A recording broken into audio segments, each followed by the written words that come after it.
Okay, take it away, Mayor.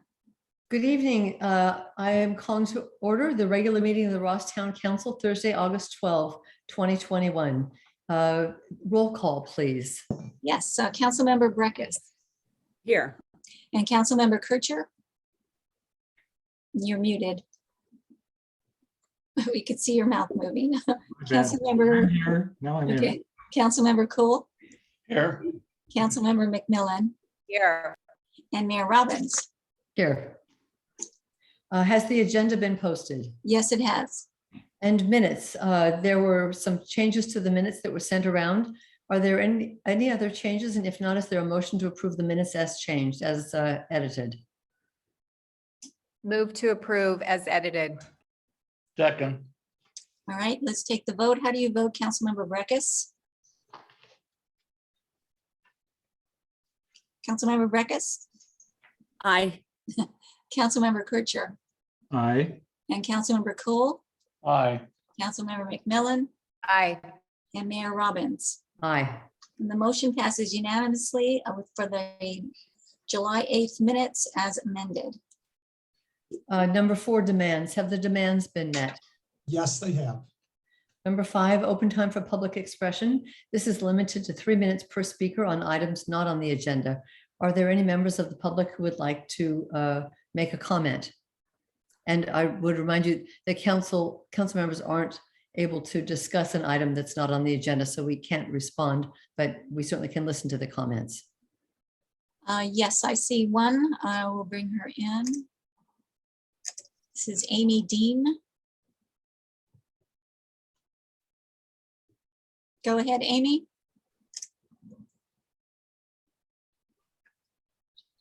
Is this in general discussion, or is, I'm so sorry, was this something specific you were just discussing about what I want to talk about? I'm sorry. This is the open time for public expression, so it's a time to make a comment on an item that is not on the agenda. Perfect.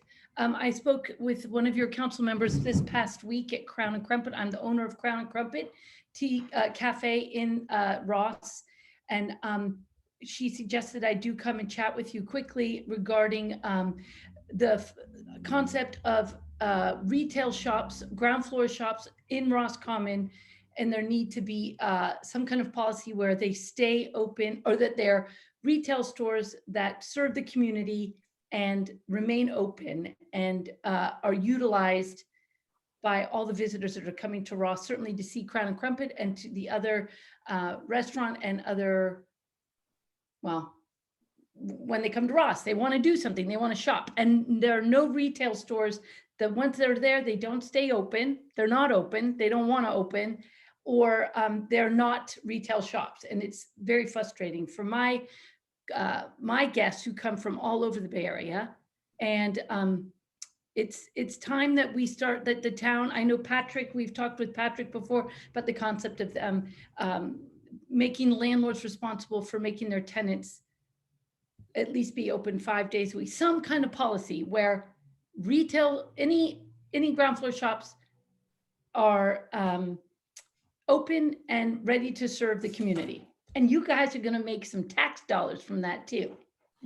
So it's a good thing. 10% of our customers come from Ross, 40% come from Marin County, 50% come from all over the Bay Area to have our afternoon tea experience. When they get to Ross, they want to spend some of their money. They're affluent, they've got cash, and there is nothing for them to do in Ross to spend that money. So what are we doing, kids? We need to be open and open for business. So I hope all of you will consider that, and let's, try and get something going here. Any questions? We can't have a dialogue, but thank you so much, Amy, for your comments. We appreciate it. Yes, please take it into consideration and let's get moving on it. It's money. Thank you. All right, thank you. Linda, are there any other members of the public who have raised their hand to make a comment during this period? No, they're not, Mayor. Then we'll move on to number 6, the mayor's report. The council is beginning discussions about how the Ross Commons should be used. The town is preparing a plan that will identify repairs and improvements that can be made now and that will serve as a guide to future projects. Repairs and improvements could include repaving the commons pathways, replanting the perimeter hedge, and adding seating areas. Ross residents recently received an email questionnaire asking for input to help guide the improvement plan. In addition to comments about specific improvements, the town received numerous comments about how the commons should be used.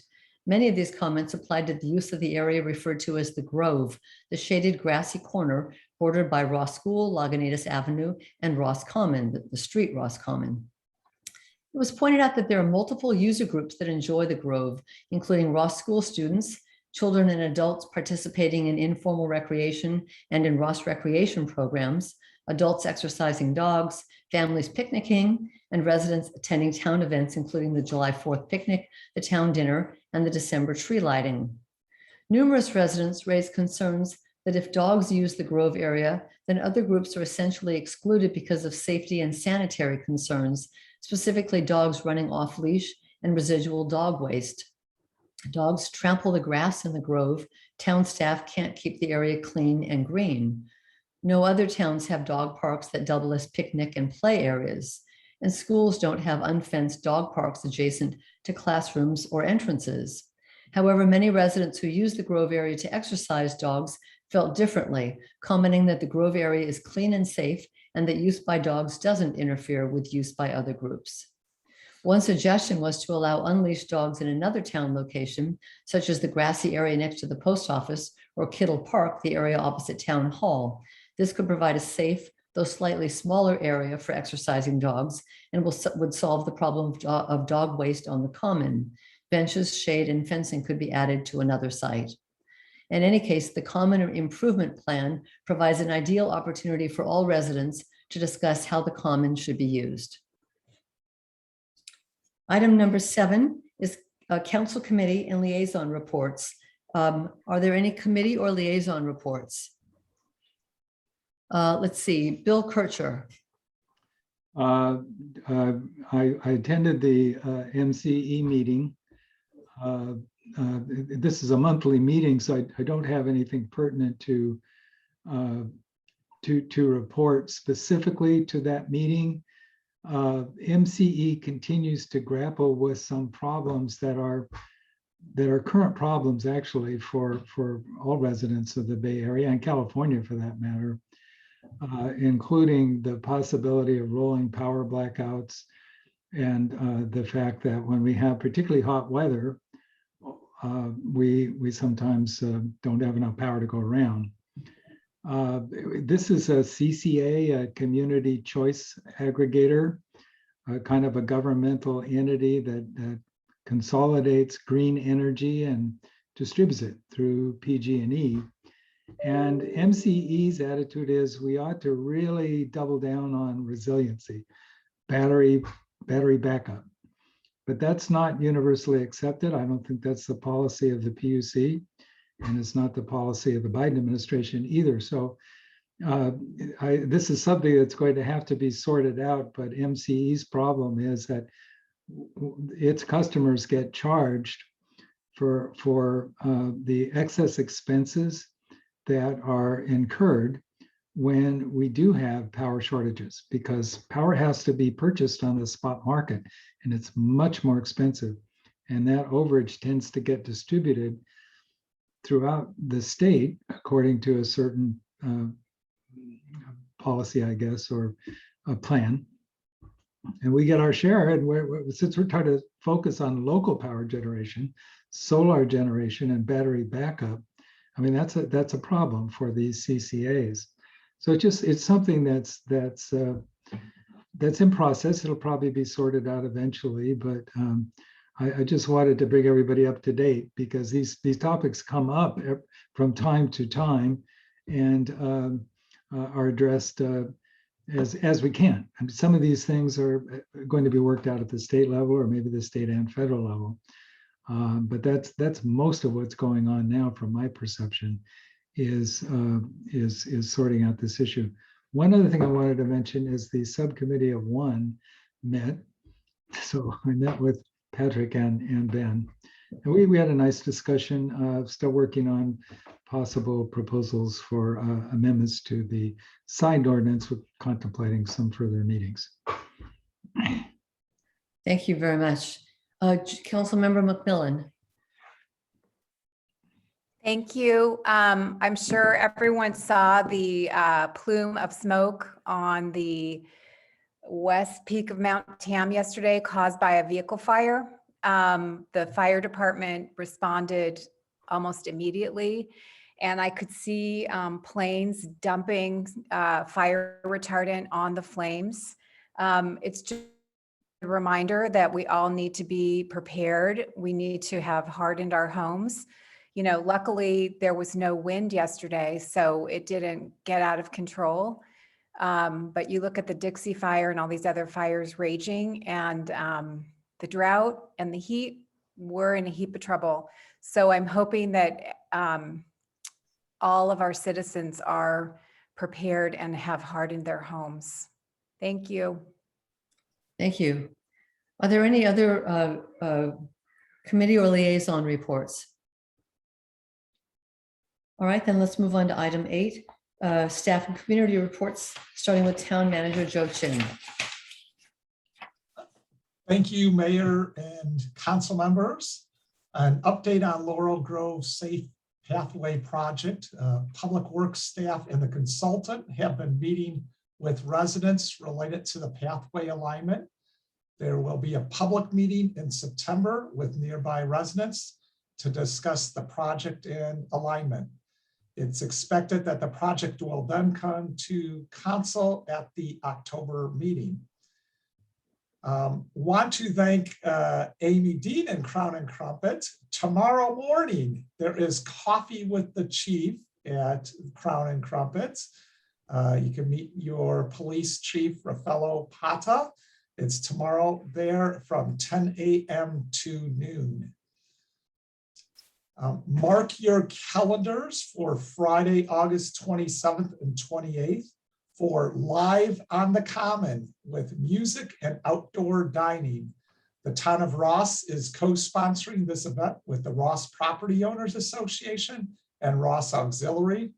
There will be 2 nights of live music on the outdoor school stage, food trucks along with our downtown restaurants, kid activities and Redwood Drive blocked off for dining, as well as using the common.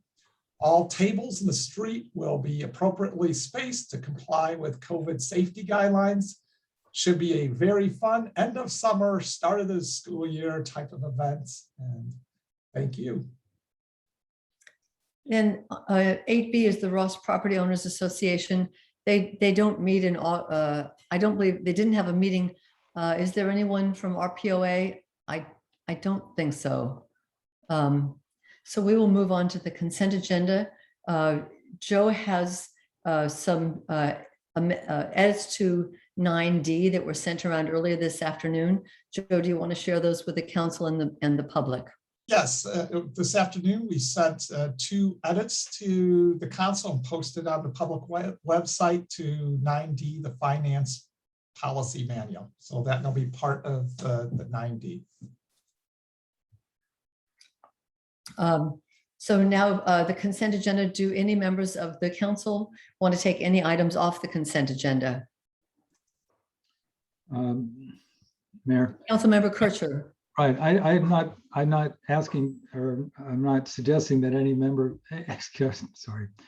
any matter be removed from the consent agenda. I just simply want to disclose that one of the projects is the slurry seal and some sort of treatment that goes before the slurry seal as to El Camino Bueno, the upper part of El Camino Bueno. My house is located in the area that will be repaved. Don't believe this is the type of interest or conflict that would require me to recuse myself. If I'm wrong about that, I'm happy to recuse. Ben, can Bill continue to vote? Can Bill vote on the consent agenda? Yes, he can for that. Okay, fine, thank you. Then are there any members of the public who would like to take any items off of the consent agenda? There are no raised hands on there. Thank you. Is there a motion to approve the consent agenda? Councilmember McMillan, Move to agenda. Second. Okay, let's take the vote. How do you vote, Councilmember Breckus Aye. and Councilmember Kircher? Aye. Councilmember Cool, Aye. Councilmember McMillan, Aye. and Mayor Robbins. aye. Consent agenda A through E passes unanimously. Thank you. Item 10, presentation of potential repairs and improvements for the common and council discussion and direction related to the Ross Common Landscape Improvement Rehabilitation Plan. So Patrick Streeter will introduce this. As you all know, the common is in need of renovation, and the town contracted with Gates and Associates to help determine an improvement plan. And Patrick will be introducing that, and then there will be a workshop-like format with Gates and Associates to discuss different options. Patrick? Thank you, Mayor Robbins, members of the council. As the mayor mentioned in her report at the beginning of this meeting, we are undertaking a project to rehabilitate and improve the Ross Common. And as part of that outreach, we ran a questionnaire online available to community members. That concluded last week. So we've been processing the responses, and the landscape architecture firm that we partnered with, Gates and Associates, has taken that into account in addition to the other outreach, the additional outreach that we've done as part of this project. And they put together a presentation that will summarize the outreach so far, as well as present some opportunities and options for the council to consider moving forward with this project. So with that, I'm going to hand it over to Casey Case, who is representing Gates. Hi, good evening, everyone. So I am from Gates and Associates. We're a landscape architecture and urban design firm, and I also have Dana Falk on our call as well. So I'm going to share my screen, hopefully successfully. Here we go. Okay, so hopefully you guys see this Ross Common Landscape Improvement screen with a swirly little laser on it. A fun feature I just discovered a few moments ago. Okay, so that's visible. Thumbs up. That'd be great. Thank you, Dana. Okay, so this evening we are talking about the Ross Common Landscape Improvement Plans, which Patrick so wonderfully teed up for us. So I'll dive right into our, if it lets me, agenda. So we're going to talk about the overall aspects of the project. So what it is we're doing, what it is we're studying, give a highlight recap of some of the community input that we've received on the project so far. Then spend the bulk of our time talking about the improvement concepts that we have developed for some of the potential improvements, and then end with a discussion about prioritization of what some of those improvements could be, because we're looking at a big long-term overall plan and how might we want to tease those apart and kind of play with an a la carte options. So the project was Gates and Associates was selected to support the town in preparation of a master plan for the rehabilitation and improvements of Ross Common. And one of the overarching sentiments as we were approaching this project is that the Commons is beloved, well used, and serves as a wonderful heart of the community as is. So there was not a lot of focus on blowing anything up or changing a lot of those bones. It's more about how can we build upon it to continue that great usage and make sure that it stays that well used into the future. So one of the first things we did was hone in on that purpose. So really what we're here to do was to define the boundaries of what we're working in when we're exploring those improvements. And the guiding principle was to develop a concept improvement that perpetuates that greatness that already exists. And so how we knew we were doing that was a couple of these benchmarkers that we set aside for ourselves. So making sure that we're considering all different user groups, ages, mobilities, and different uses, enhancing the adaptability, because as we all know, some of our use patterns changed when we suddenly had a shelter in place, or we're maybe working from home, or kids' school dynamic was a little different. How are we promoting the connectivity of the people to this place throughout it and around it? Making sure that we're considerate of the environment and sustainability, and making sure that things that we're proposing are aligned with a long lifespan and increased usability. And how can we better use some of the open space that's near the post office and all the while continuing that sense of community and really fostering the heart of Ross. So what we've done thus far and where we are now is we are in the beginning of August. So you've seen maybe some of us out there taking a lot of pictures, getting to know the site. We've met with several focus groups, as well as the online survey that some of you may have interacted with, just to help us understand how the Commons used, how it could be better, different, or in between. So tonight we're presenting some of those initial thoughts about those improvements and understanding from the community as well as the council how we may want to rank some of those decisions and options. And in our outreach to the community, this is some of the results from our online survey, in addition to conversations with our focus groups. So in our questionnaire, we had 383 responses, which is pretty awesome. The vast majority of those were from Ross residents. And some of the questions we asked, if anyone didn't get a chance to see that survey: how do you get to the Common? How do you use it? What do you like about it? What are some of the challenges it has? And how could it continue to be improved? A lot of wonderful feedback. This is why we love the write-in feature. It allows people to do their personality, some of their unique experiences. And a lot of what we heard is that it's beautiful, it's well loved and adored, it's well used. People want to make sure it continues to have its flexibility. It's a centerpiece for the community. A lot of wonderful feedback. So it was nice for us to come in and rethinking it. It's like we get to put whipped cream on top of something that's already working really well. The main uses in the Common, which we want to make sure we're enhancing or protecting, are the walking paths. It's the use in association with grabbing your mail. There are community events which have been maybe far and few between in the last 18 months, but it sounds like one's coming back in a couple of weeks, which people seem excited for. And just a social meeting place, so serving as that community hub. And the amenities that people use a lot are listed below. I think it's pretty encompassing of the majority of the park, which means that it's well programmed, well taken care of by the community. Some of the takeaways of red flags and issues is people strongly felt that there is a challenge with not having restrooms, or at least close proximity of a restroom. There are challenges with the dog use within the Common, so causing the grass to feel unsanitary, or just the conflict of use of the dogs in the space. There was a note of the condition of some of the vegetation within the Common, and a perception that there's limited seating as well. Some of the greatly appreciated things or required or requested amenities are addition of a bathroom. You'll see some themes here. More seating with shade, a dedicated dog area or way station, potentially adding some game, social hubs, or a picnic area. So as a result of our conversations with the community and this online survey, we came up with a conceptual plan. So the intent of what we're talking through tonight is a high-level, long-term ideas for improvements of the Commons. As I talk through this big idea, I'm going to give some ifs, ands, and ors, this or theirs. So I'm trying to keep it as simple and coherent as possible. And as we talk through some of those things, ultimately we'll land back on this overall concept, so I can hear feedback from you guys in the community about what we think are really the top things we'd love to see, and other things that maybe not so much.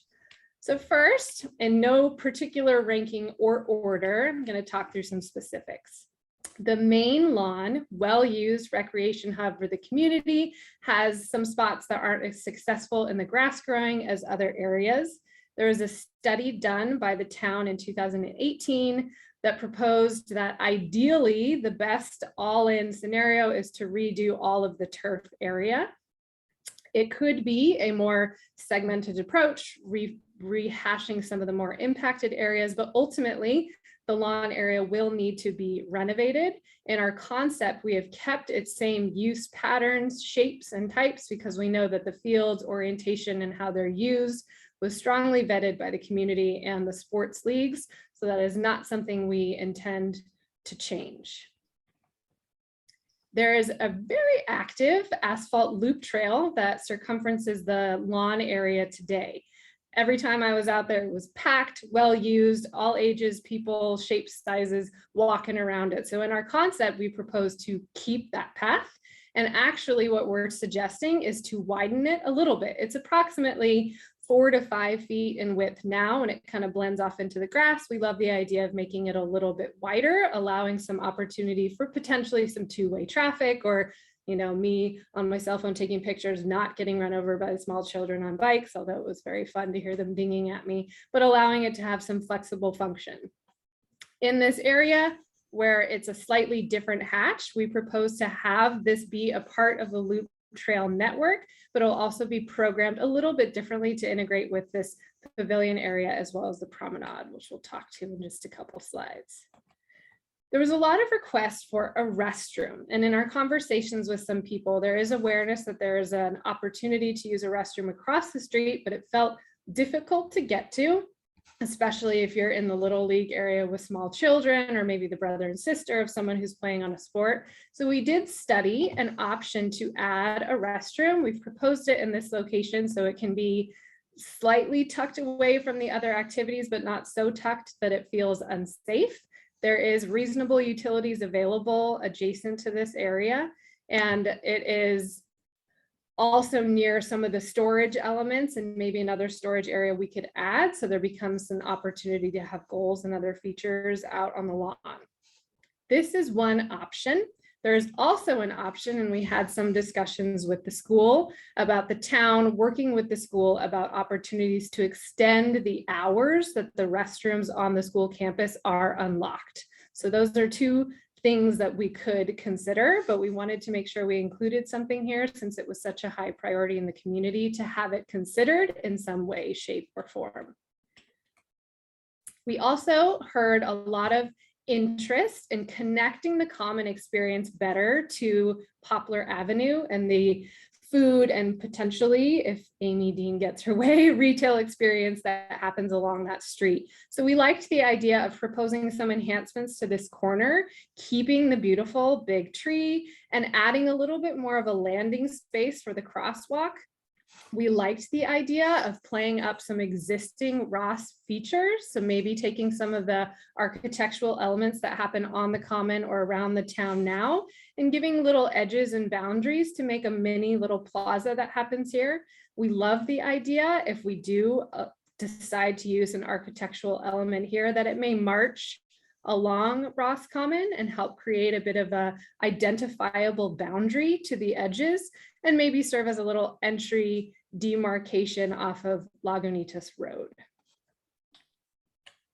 Then we loved the idea that people feel like movement throughout the common is one of their greatest uses, so the walkability and the trails.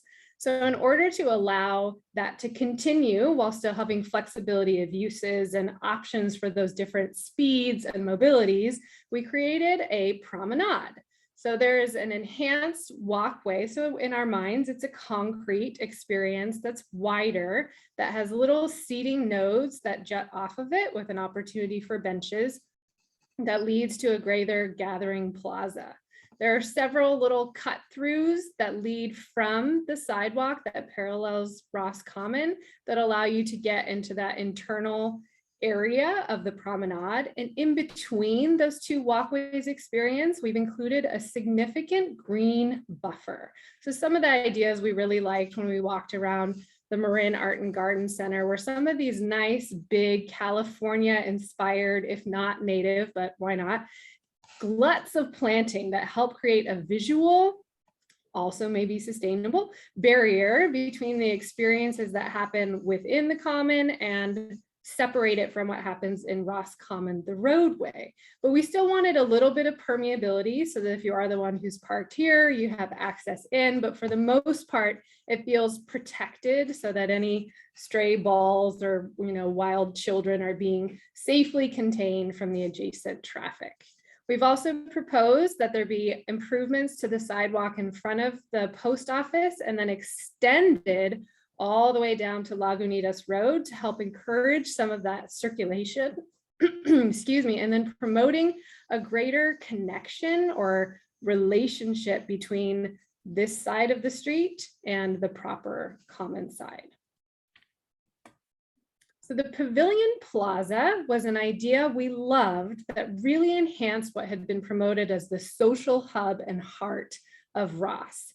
it is unique in your community, as I'm sure you all know, that so many residents go to the post office to pick up their mail. So we loved the idea of really creating this community gathering space and flexible. So our idea was to propose this open, adaptable space, potentially with this pavilion that allows you to overlook and interact with all the wonderful human activity and theater that happens within the Ross Common, with a bunch of opportunities for farmers markets and craft fairs, or this could be, you know, an adjacent event space to the stage, so there can be several things happening with programming out here.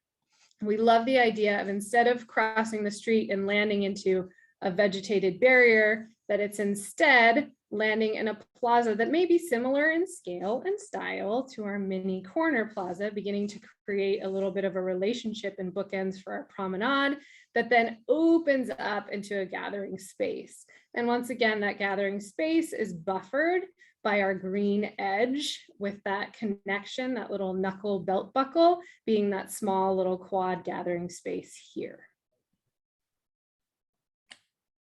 In order to connect these two physically, we wanted to pay a lot of attention to the crossing that happens across Ross Common.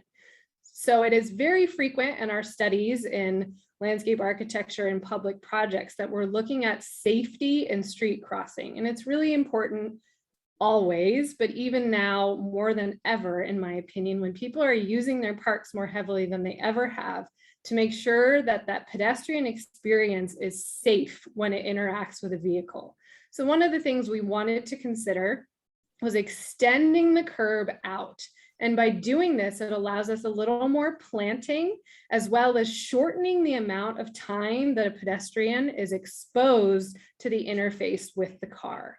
And in doing this, we could consider maybe having a raised table, kind of like is demonstrated here, that's not quite as impactful or as disruptive as a speed bump, but also encourages a vehicle to slow down. And anytime you have a little bit of a pinch, and even though this may be mostly visual because we're not pinching the movement of traffic that significantly, being it only extends out to the edge of on-street parking, it helps to slow a vehicle down and cue that there's potentially something else occurring in this space. And the last feature we'd like to include is enhancing this cross. So it may be some kind of a different pavement, which also indicates a change in behavior and hopefully triggers a little more awareness from the vehicle.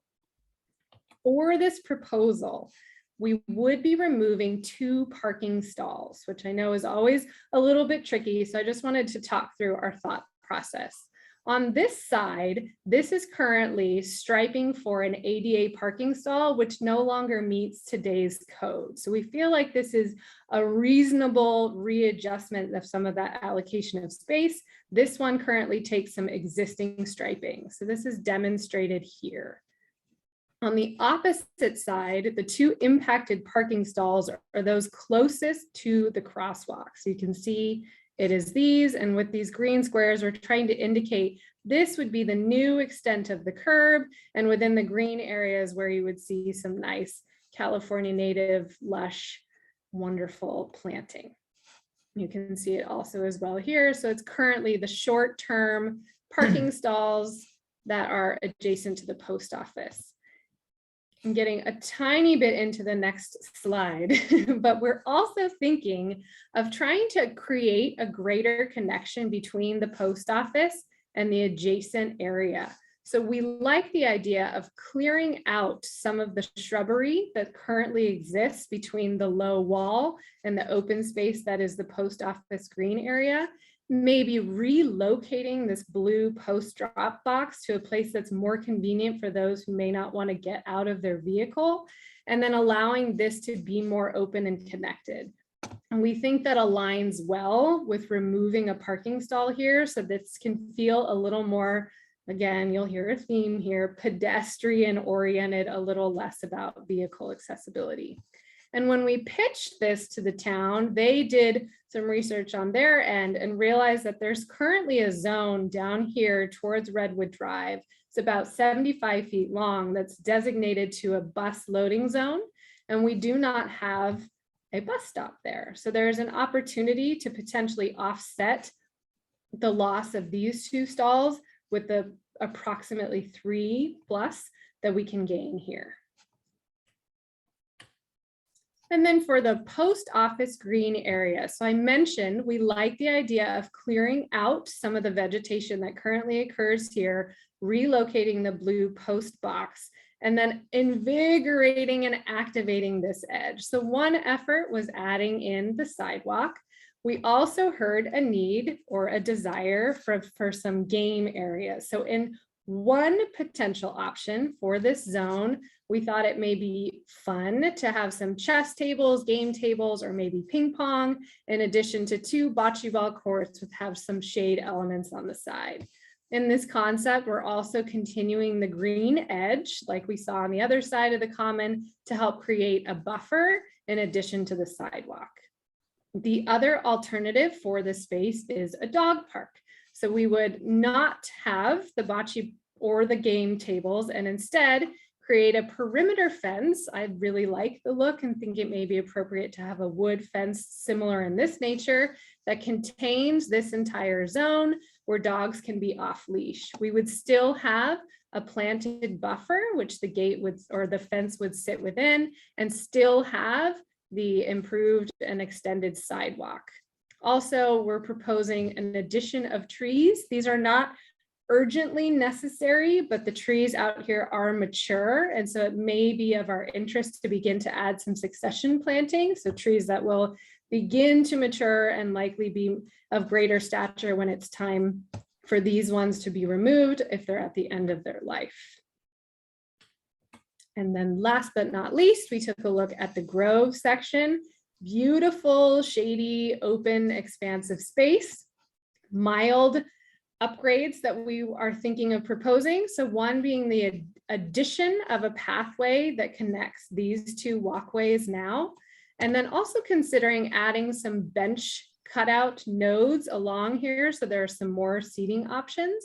And then we love the idea of encouraging more picnicking in the park, but being as our park is very well programmed and well used, we loved the idea of proposing some picnic tables down in the Grove underneath the shade, giving it a little more hot summer night usability, and also keeping in mind that we're liking the idea of proposing some seating opportunities down here. So there's still dining integration with the Poplar Avenue stores.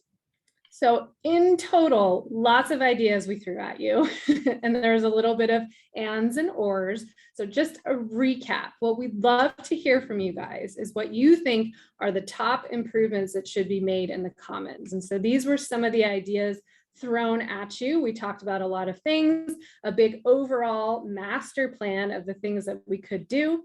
And we'd love to hear how you guys feel in agreement with some of those ideas and philosophies. So I'm going to land us on this page, which shows us that overall concept and uses some of those key words that I talked through to identify some of the elements of this plan. So you guys can let us know what you think is the top priorities we'd like to see in Ross Common. So I can leave this up. You guys let me know if you want me to stop the share, if you'd prefer to see each other's faces, or I can also click back to other slides if there is a particular image or a zoomed in area you'd like to see. So with that, I will stop talking at you for a little while and answer any questions. So let's start with questions from council members to Casey. I guess I can't see everyone's face, so maybe Casey, if you stop sharing your screen, then we can all see each other. That Sure. might Yes, be I can do that. helpful for the discussion. And then, good, okay. Yep, and I can always pull it back up if you need it. Just okay. let me know. What questions? So I'll start with Council Member McMillan. In a really early slide, Casey, you had a line on the timing that looked like you were going to solicit more comment from the public. And I wasn't sure if that had already happened or if that was something that was going to happen in 2022. I wasn't sure about the timing. This discussion is when we're soliciting input from the comment on our initial, soliciting input from the community on our initial concept. And then if we give you feedback, then is there an opportunity to get more input from the community? I'm just wondering about the timing in the process. Sure. So after we are completed with this round of information, we're going to come back with a preferred plan and prioritization on what we have heard. There won't be a second online survey, but we'd be more than willing to hear inputs and thoughts on that preferred plan. And at that time, will you also be assigning an approximate cost for each of these improvements? Yes, we can do a rough order of magnitude cost for the proposed improvements. And Councilmember McMillan, if I can just chime in, also we, from a staff point of view, we envision this as an ongoing dynamic process. So it's not these set points where we're looking for input.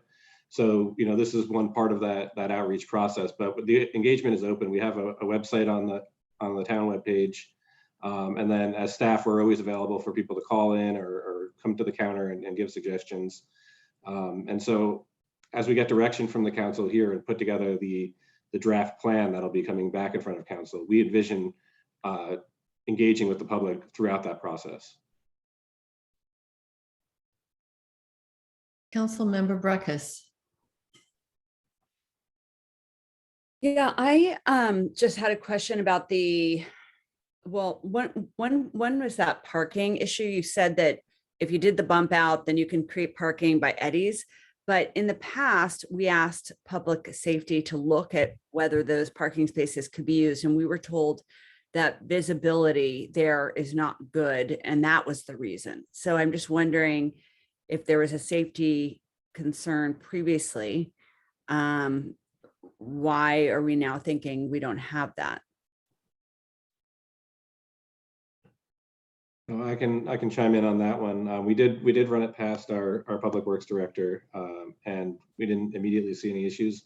There are line of sight when you approach a corner.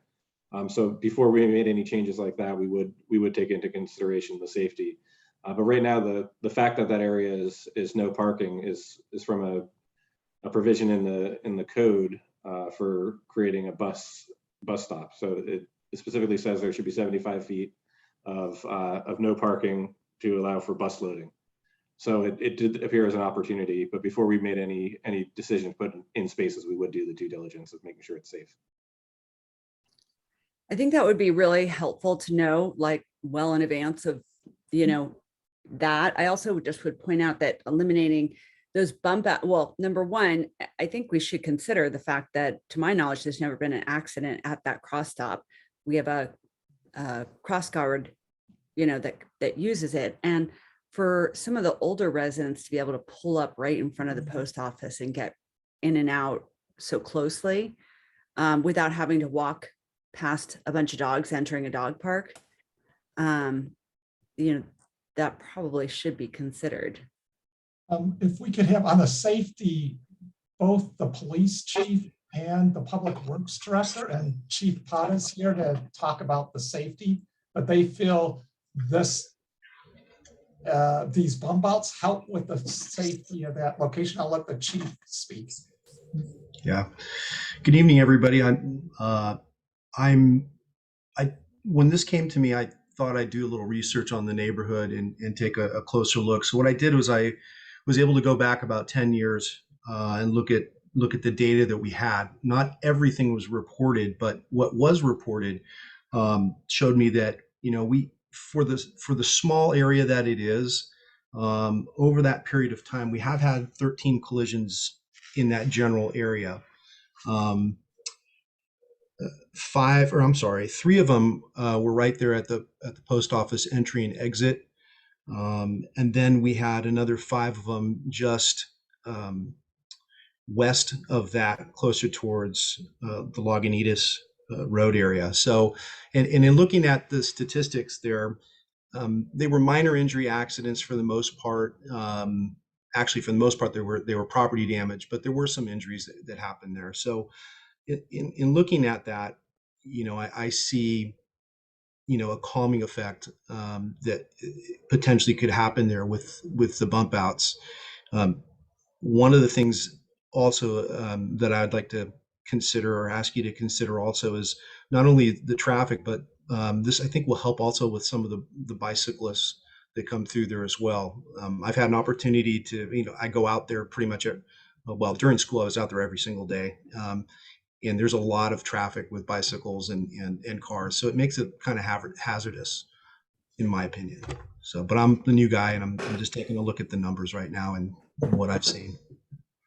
And also adding to that, in the questionnaire, the fourth most highest issue of the residents were vehicles go driving too quickly on the Ross Common. So it's kind of surprising that pops up so high on a questionnaire about the Common is about the traffic and the safety around the Common from the cars. And so, Councilmember McMillan. okay. I was just going to say that there's a lot of people who do U-turns in the crosswalk, which is really infuriating, both directions. Yeah. Enforcement would help that. I mean, we could put an end to a lot of that if there was just a police, if the police had time to staff that some of the time, and people Right. would say that they can't do that. They get away with it now. Councilmember Cool. I have to agree. I think it's a very difficult area traffic-wise. If you're parked in front of the post office, it's very difficult to know whether there's about to be a car coming out that driveway alongside the post office as you're pulling out. And on the other hand, if you're pulling out from behind the post office, because of the curve of the road, you have to get pretty far out into the Ross Common roadway before you can see what's coming from the downtown area. So I think we have to be careful, thoughtful, I guess is the word, about what we do in terms of traffic improvement. But I certainly think there's some room to improve things in the area immediately in front of the post office. On the other hand, I have to say, as an old geezer, I sure like those two parking places right in front of the door. I think losing those would be a real loss. I guess one question is, I mean, yes, people have said that traffic is a concern. I'm kind of trying to get my brain around, are we doing a traffic project or are we doing a common project? And I know, we go on the crosswalk to cross into the common, but if we're looking at traffic, I almost feel like we should step back and really look to see what could we do and even what unexpected consequences there might be. So for example, if we narrow the road right there, when you're driving on Ross Common, there are a lot of cyclists. And I guess one benefit of that very wide road is that cars are always trying to pass bicycles, and it's easy to there because there's enough room for everybody. And if we narrow it right at the post office, I could see cars quick trying to pass a bicycle before they get to the narrower part, and it could actually be more dangerous. Or they pass the narrow part and then they quick try to pass the cyclist before they get to Redwood, and people might even be speeding up instead of slowing down. I think we've used like some sort of standard or some sort of sign in the middle of the crosswalk, that says, stop or pedestrians, which has served pretty well to slow traffic. And I don't know, I'm kind of with Elizabeth. I'm not sure what is the problem we're solving by bumping out the curbs. Is there that big of a problem? But it's interesting to think about it and talk about it. One question I had is the hedge. Clarify one thing. So sorry. I want to clarify. It would not be narrowing the road because the extent of the curb extension would not go beyond where there previously was on-street parking. So the movement area is not narrowed. Okay. To clarify that. Sorry. But we do lose 4 parking places. I know you're calling it 3, but the ADA one, it could become a regular one if it's not ADA correct. It could still be a regular one. It just couldn't be ADA because we're taking the striping adjacent to it. So you'd only lose 2. There are only 2 stalls that would be removed with the crossing. But aren't there 2 on both sides? Once it's just striping on the far side. we're only consuming the striping spaces. It would impact that one stall's ability to continue to be an ADA stall, but it's not consuming a stall at all. I can hear, let me share the slide again. I think it You're helps. right. I mean, there clearly are two in front of the post office that would disappear. And then across the street for the, by the common, what's, you know, So we'd only be doing a bulb out in the striped zone adjacent to what's currently a non-conforming ADA stall, and then the striped zone here. So it is consuming 2 stalls on either side on the post office side, but not on the far side. are you saying neither of those spots are parkable spots now? No, they're both, it's hard to see, but there's striping underneath. These are currently not stalls. Okay. Yeah. Councilmember Breckus, I think you had your hand up.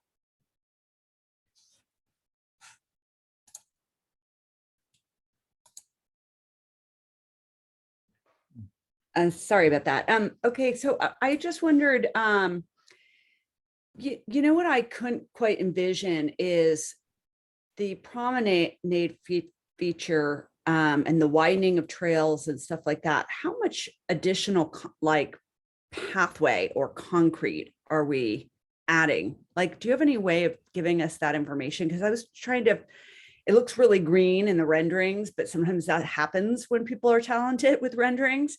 And then sometimes you end up with a lot more hardscape and concrete. And I just wondered if you have a way of giving us something that would tell us that. I also was curious because I thought you were going to go with something about Kittle Park, which I think is a name we are not all on board with. It's just been proposed, but, and I'm wondering, then your plan didn't include it, and is that kind of an open issue?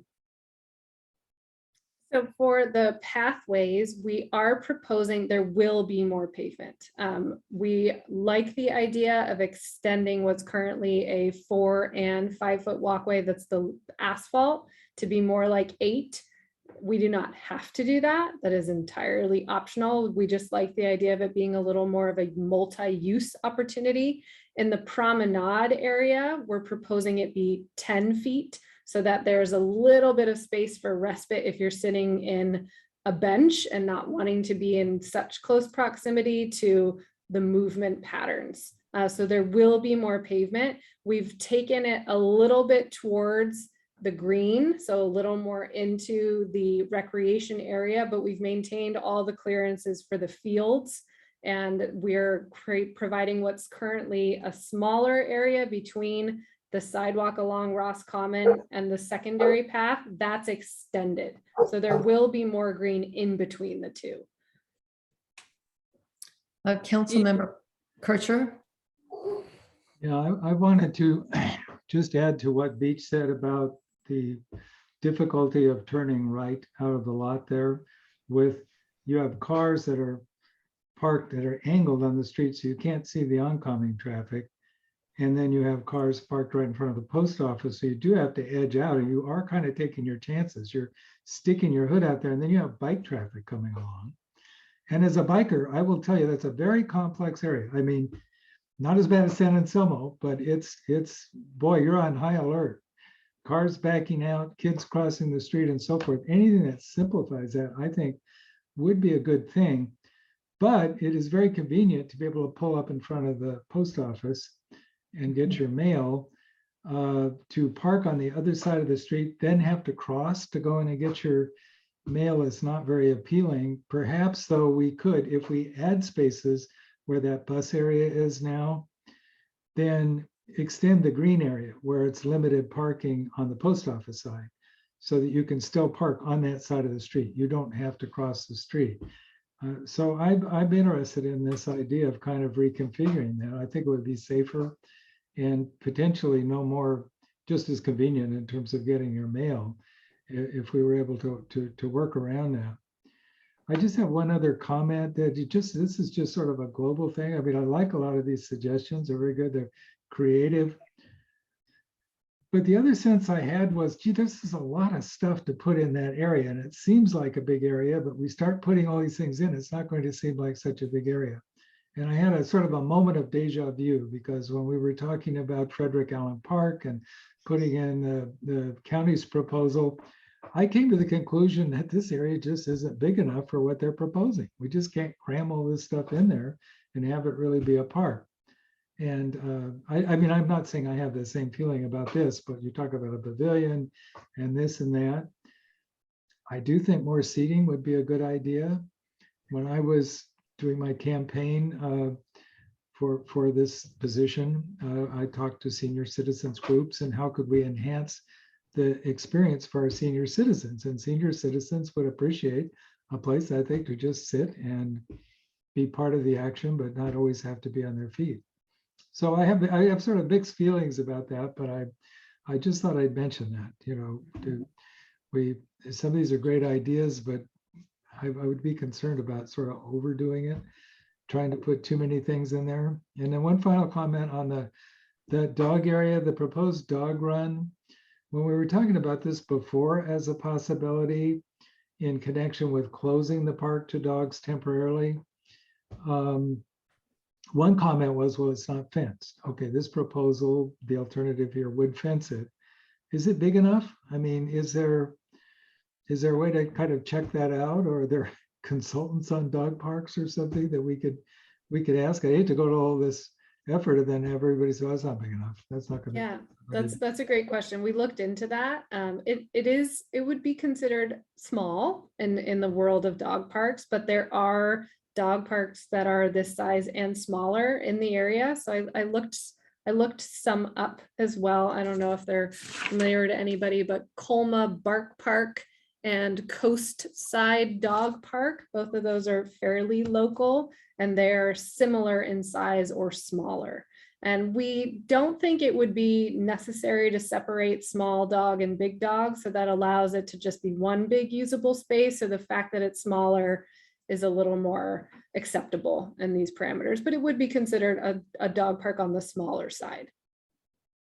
Yeah, okay. I mean, the alternative of having it for games and so forth, again, going back to my campaign, talking to senior citizens groups and so forth, we were talking about opportunities for older citizens to go get some recreation, some sunlight, but do things that were physically appropriate.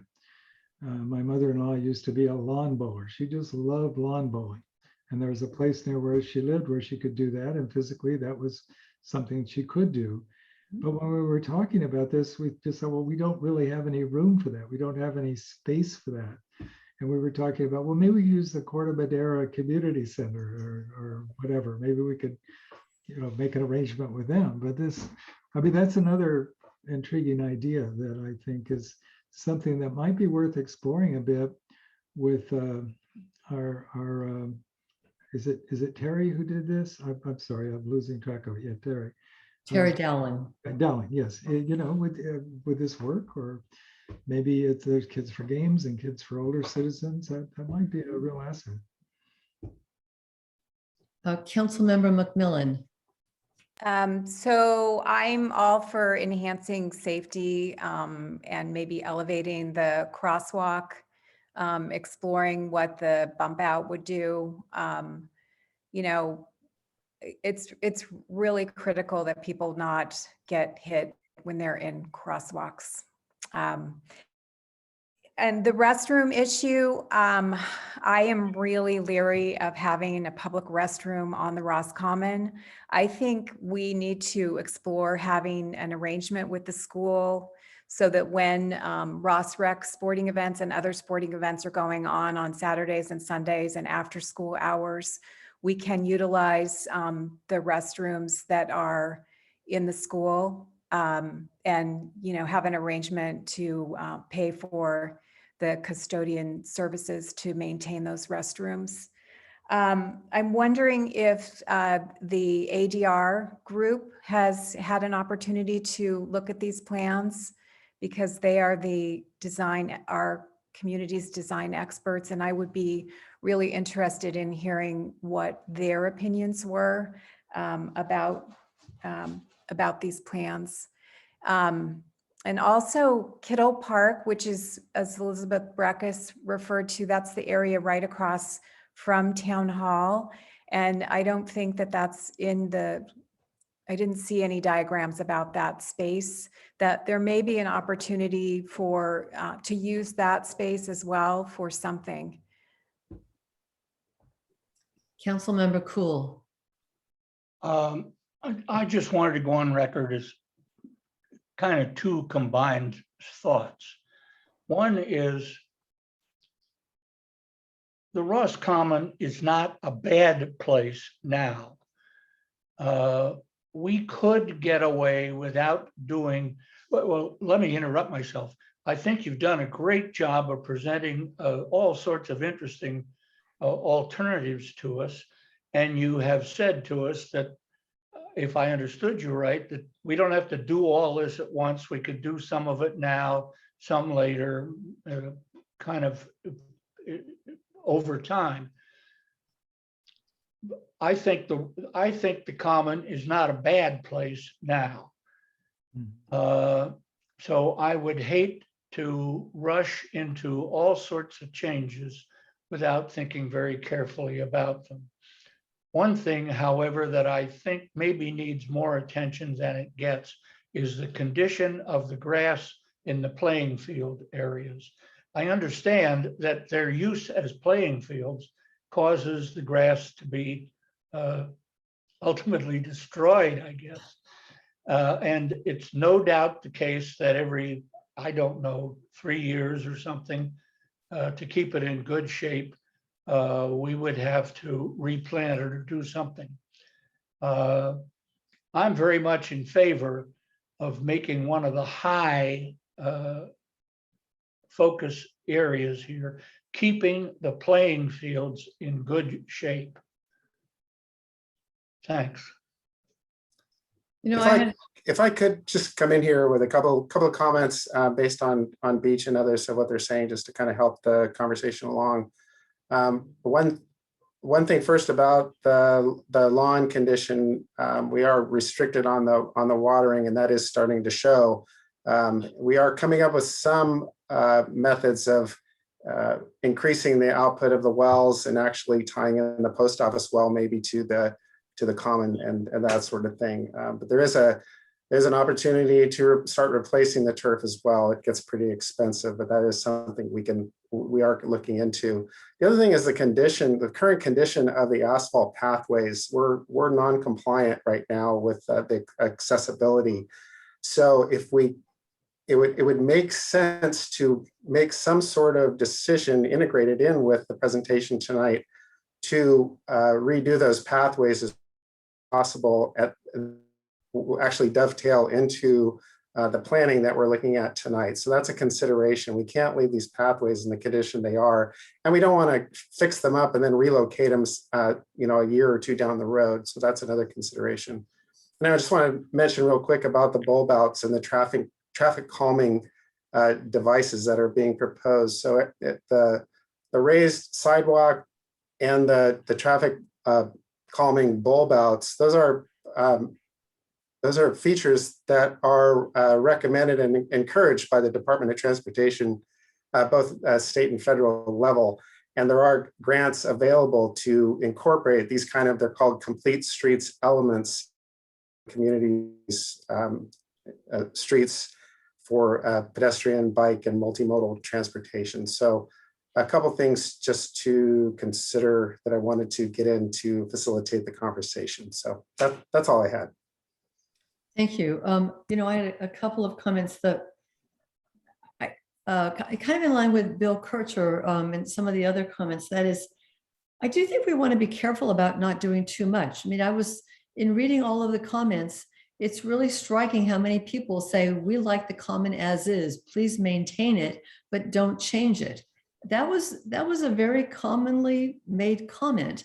And I think, I agree, Rich, the asphalt pathways, need to be redone, but people kind of like the way they are. I mean, I think if we had 6 and 10 foot wide pathways, I think people would say, first, we've got more impermeable surfaces, but second, they're going to say, why is there so much concrete here? We love the common, it's a common green, and you're adding a big plaza at one part, another plaza somewhere else, you're making the patio, the walkways wider. And I'm not sure that we got that from any of the respondents who answered the questionnaire. I don't think anyone said that pathways are too narrow. So I'm a little worried about doing too much. And that also applies to losing the parking places in front of the post office. I think we really have to be careful that the community wants this.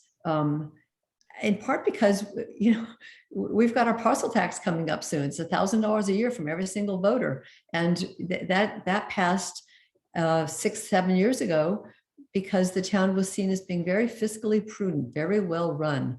And I think that if we spend money on the common, it has to be on things that are obvious safety problems, obvious aesthetic problems, obvious maintenance issues, and something more than that, I think has to be really well vetted in the community to be sure that we want more. People really want that hedge all the way around the perimeter. That was mentioned by an awful lot of people. I mean, I agree, if we're going to redo the pathways, maybe we make a break in the hedge so that when you cross the crosswalk, whatever we decide to do with that crosswalk, when you cross the crosswalk, you come to an asphalt pathway and not a hedge. But people like that hedge. So and if we need more seating, I have to say, I'd like to talk with people who are asking for more. We've just put in lots of picnic tables. Does that meet that need, or is there still another need? And if there's a need, say, for, a table with 2 benches right opposite the post office, we could do that so that people can go look at their mail and sit down under the tree. But I don't know if we need a whole plaza and it wasn't a gazebo, but whatever you said that you'd be putting there. I don't know if that's going to fly. I'd really like to hear from a lot of community members if they really want that much, or do they just want the common maintained and kept pretty much as the beautiful big grassy common that it is. And then if there's some safety issues, yes, address that, but be careful about taking away those 2 spots in front of the parking lot of post office. I think we'll just get killed for doing that. And I don't know that totally solves the problem of when you're coming from behind the post office and then you're turning right or left. If you're turning right, the cars there aren't a problem anyway. It's all the parked cars on the left anyway. So I don't know that it's going to be a whole lot easier to get out of that. And again, it's not like we're having major crashes with kids being hit in the crosswalk. Any corner can be improved, but I'd be careful about doing too much. Those are my comments. Madam Mayor, if I may, I think we should probably open up for public comment if we're moving into past questions and into. Okay, then, all right, so at the moment, we have 18 attendees. If anyone would like to speak, please raise your hand, and then Linda Lopez will call on you. Okay, I'm bringing in, I think this is Gerald Page. Okay. Sorry, Linda, did you say me? I couldn't hear you. Yes, you're live. So glad to be promoted. Just unless something has changed, what you are talking about as Kittle Park, that land was deeded to the town of Ross by the Kittle family for use as a park only. And if it were ever to be anything else, it was supposed to revert to the family. And I have supplied that deed to the town at least twice. So I'm pretty sure it's down there somewhere. Just that's all. Thank you. Thank you. I don't see any other, oh, here we go. Okay. I'm not sure the name of this person, but Al Perlov. Oh, yes, hi. Hello. So this is Lindsay Perlov. I was, there's just, I would chime in on the dog park issue. I know there's been a lot of talk about us dog owners and through the pandemic, and we're really looking forward to having a dog park back. And I'd be concerned about having too small of a dog park because dog owners will go onto the playing fields and use it to recreate their dog. So I just wanted to submit that comment. Thank you. Are there any other members of the public who would like to comment?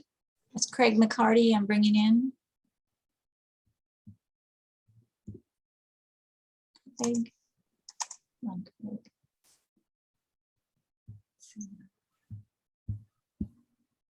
Go ahead, Craig.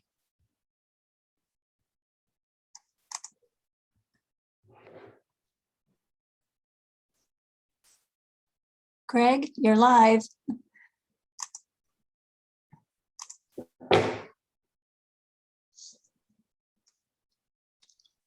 Craig, you're muted.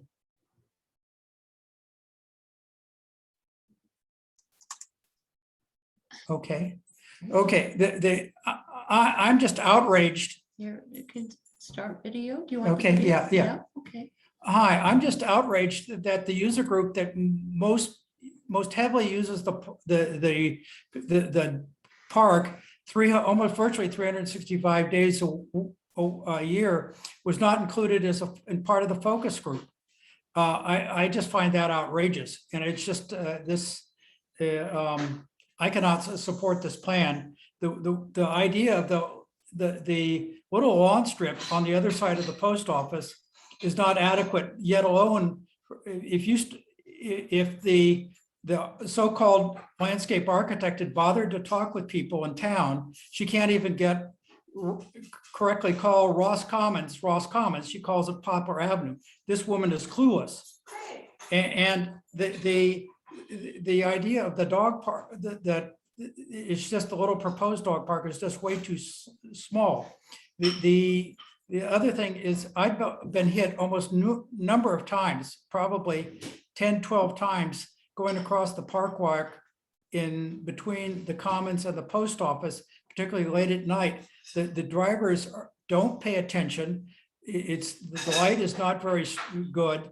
And what we need is something similar, in my opinion, is something similar to what's in Kentfield on College Avenue, near COM. So you have a flashlight, people push the button, and then the lights show a caution. It's a very dangerous intersection. And I would agree with Elizabeth Robbins that most people in town love the park, and maybe there needs to be some room. The paths need to be improved for sure. I mean, putting concrete down next to the oaks, I don't think that's a smart idea. I mean, the oaks are lifting up in many areas the pavement, the asphalt pavement as it is. I guess, but I could not support this plan. And also I don't support the idea of the bathrooms. I agree with Julie that we should be talking to the school. That's historically what has been done, at least when my son played Little League and sports on the Commons. And then, the user groups for that activity should pay to have a janitor to clean the bathrooms. I guess that's my end of my comments. Thank you very much. Thank you. Linda, are there other members of the public with raised hands? Oh, yes. I'm bringing someone in, Mal.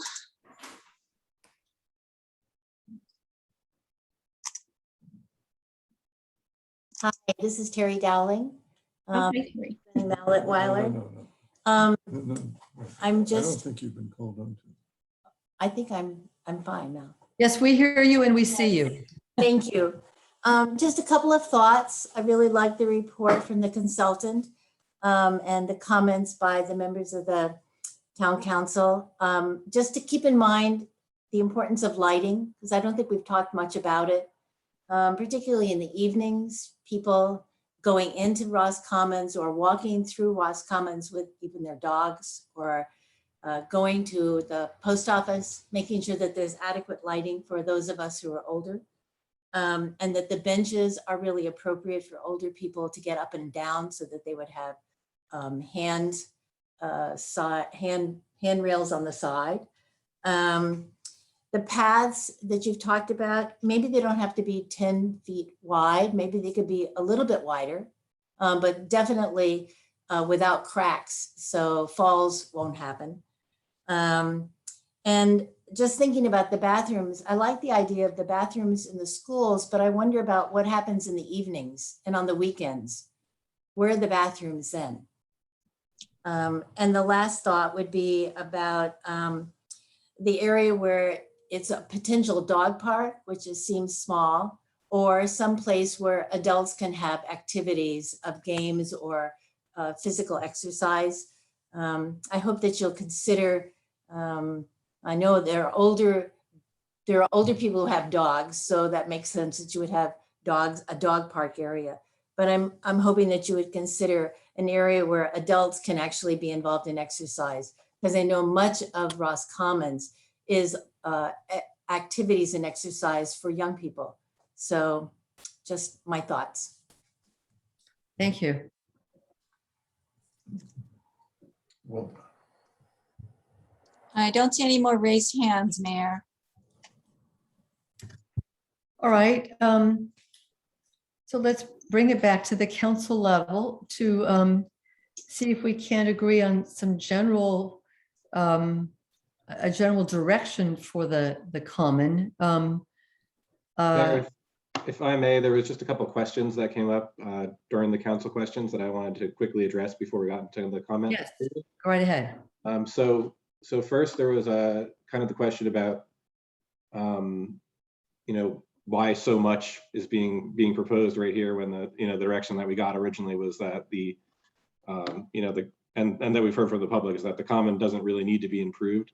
So just to kind of, you know, frame this discussion is that we wanted to present all the options, almost like a grocery store shelf.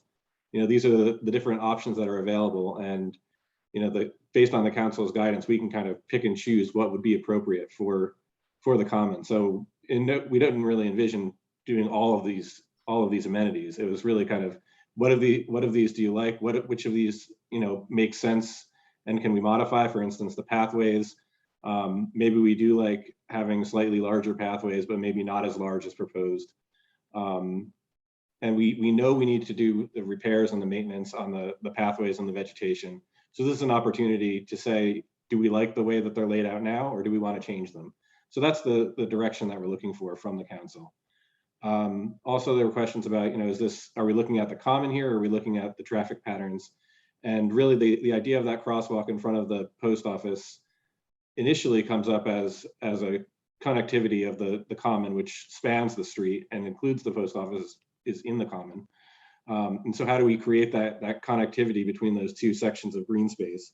But then, as you probably gathered from hearing staff, we're very much in favor of improving pedestrian safety. As the chief of police mentioned, there have been some incidents, thankfully nothing serious, but we do want to, you know, think proactively. It's much better to put safety in now than have to be reacting to something down the road. So from a planning standpoint, the safety elements and the connectivity are something that staff feels strongly about. But again, ultimately, we're looking for direction from the council. And then lastly, there was a question about the ADR group. They have been involved in putting these ideas out. I know a number of them have taken the questionnaire, but it is our intent to bring the plan in front of the ADR group before we bring it in front of council as final adoption. That was always part of the scope that we had laid out. The direction that we got from council when we first brought this up was to take it in front of you and get your feedback now, so that we know really what direction to take this plan. But we do definitely feel that the ADR group is a great amenity that we have in this town. It's a great resource, so we will utilize them in developing the final plan. And those are just the three kind of responses to questions that I heard coming from the council. Thank you. Councilmember Cool, your hand is raised. Thank you. One item that hasn't been mentioned, and maybe it's because it's so obvious, is the hedge. The present hedge is not satisfactory. It has to be replaced with something of the similar size, I think, similar height, performing the same function, which is to stop kids and dogs from running out into the street. And I think that should be one of the things that is done now, irrespective of what else we're going to do. And it should be, the opening in the hedge should be realigned so that it lines up with the crosswalk. Thank you. So, it might be helpful if we take some of these items an item at a time, and the hedge is a good place to start. So that proposal is that as far as the project, we do indeed replace the hedge, that we think it's probably kind of overgrown to the point where it can't really be trimmed to look nice, and replace it, you're saying essentially in the same location, and then realign the opening so that when you cross the crosswalk from the post office, you don't walk into a hedge. I certainly think that's a reasonable approach for that, for the hedge item. What do the other three of you think? And this is just the hedge here.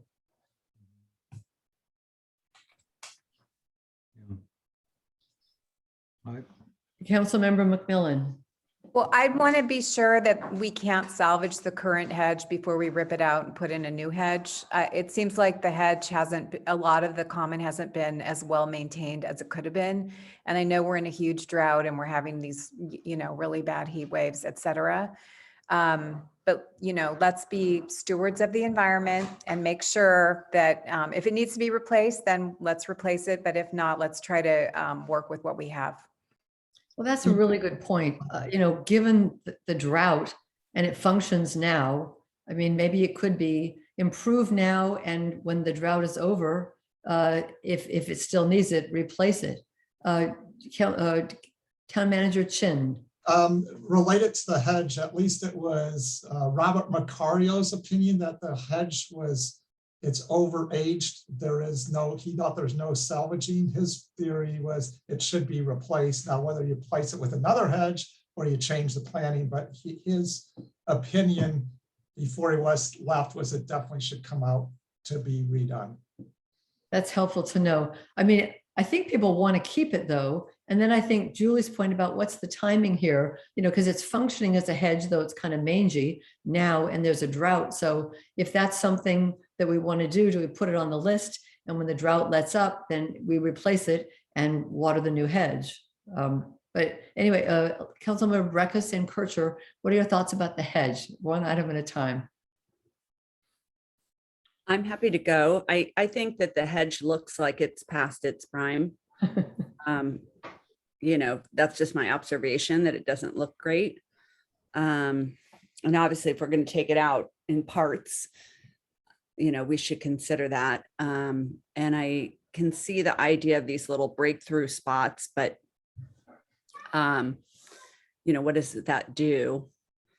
For balls being, I don't know, but I'm not against the idea of the hedge is probably a low hanging fruit, but the timing is a good question.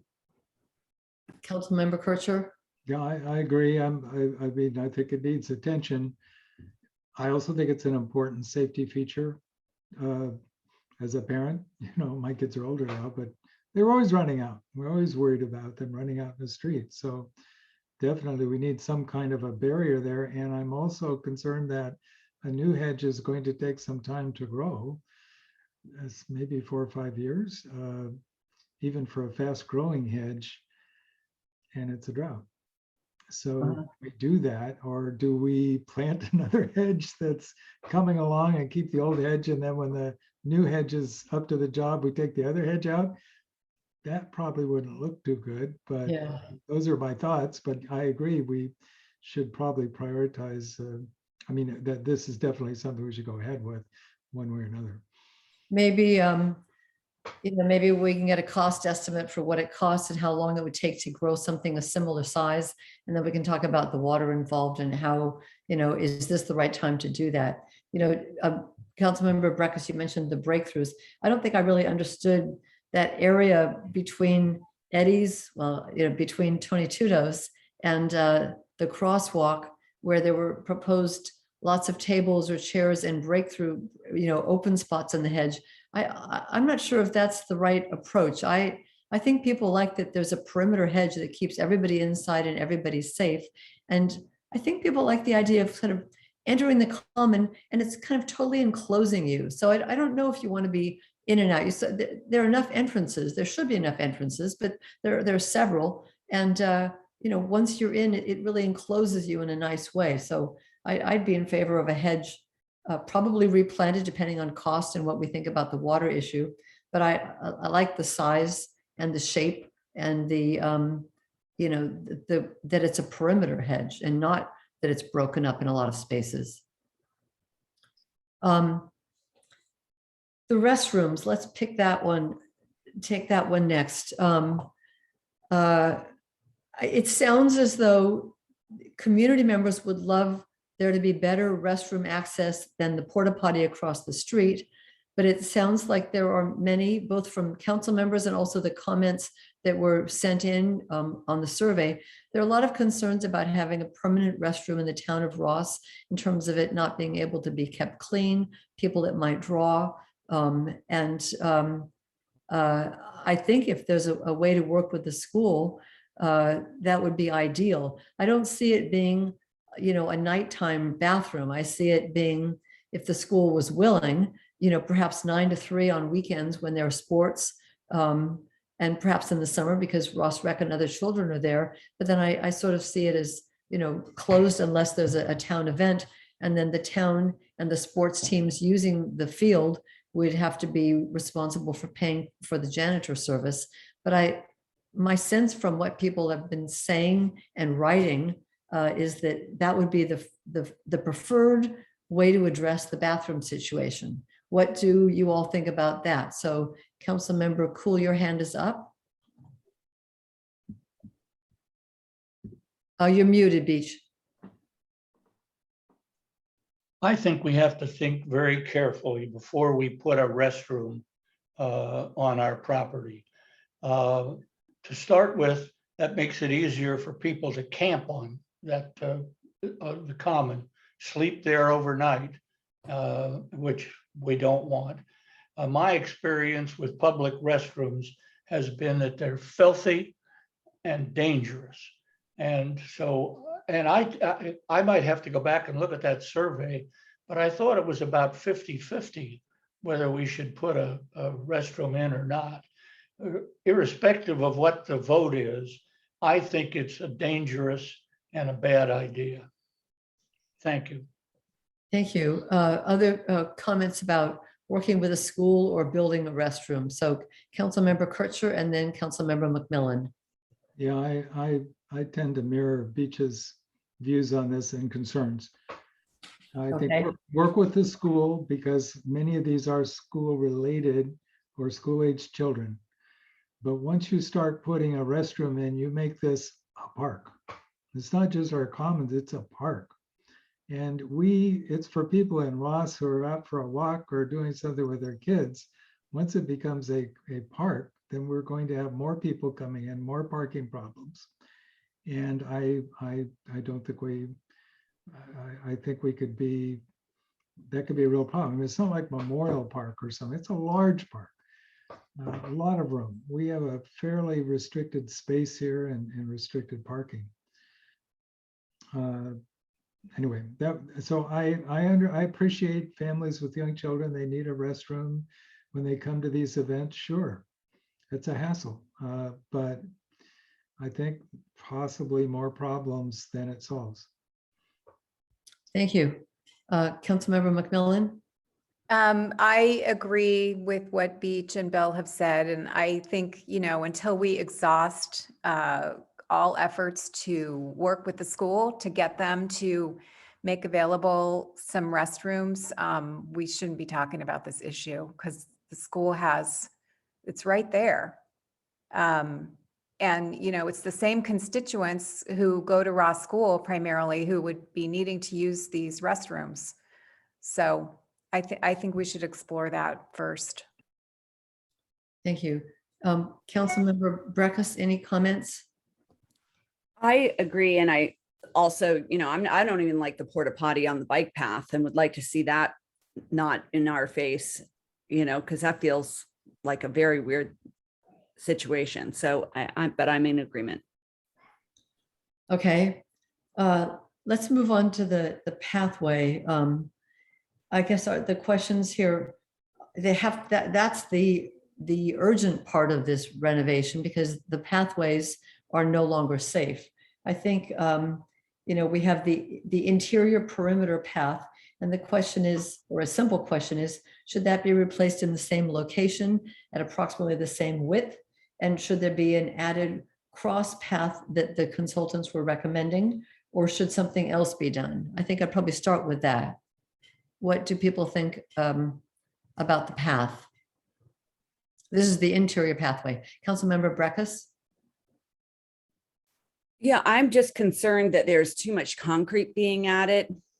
And, if you added a foot, I mean, I just can't think of a single time where I've had a problem with passing a child on a little tricycle or something. And I just think that people are going to be upset about it. And so I think we should really think about that.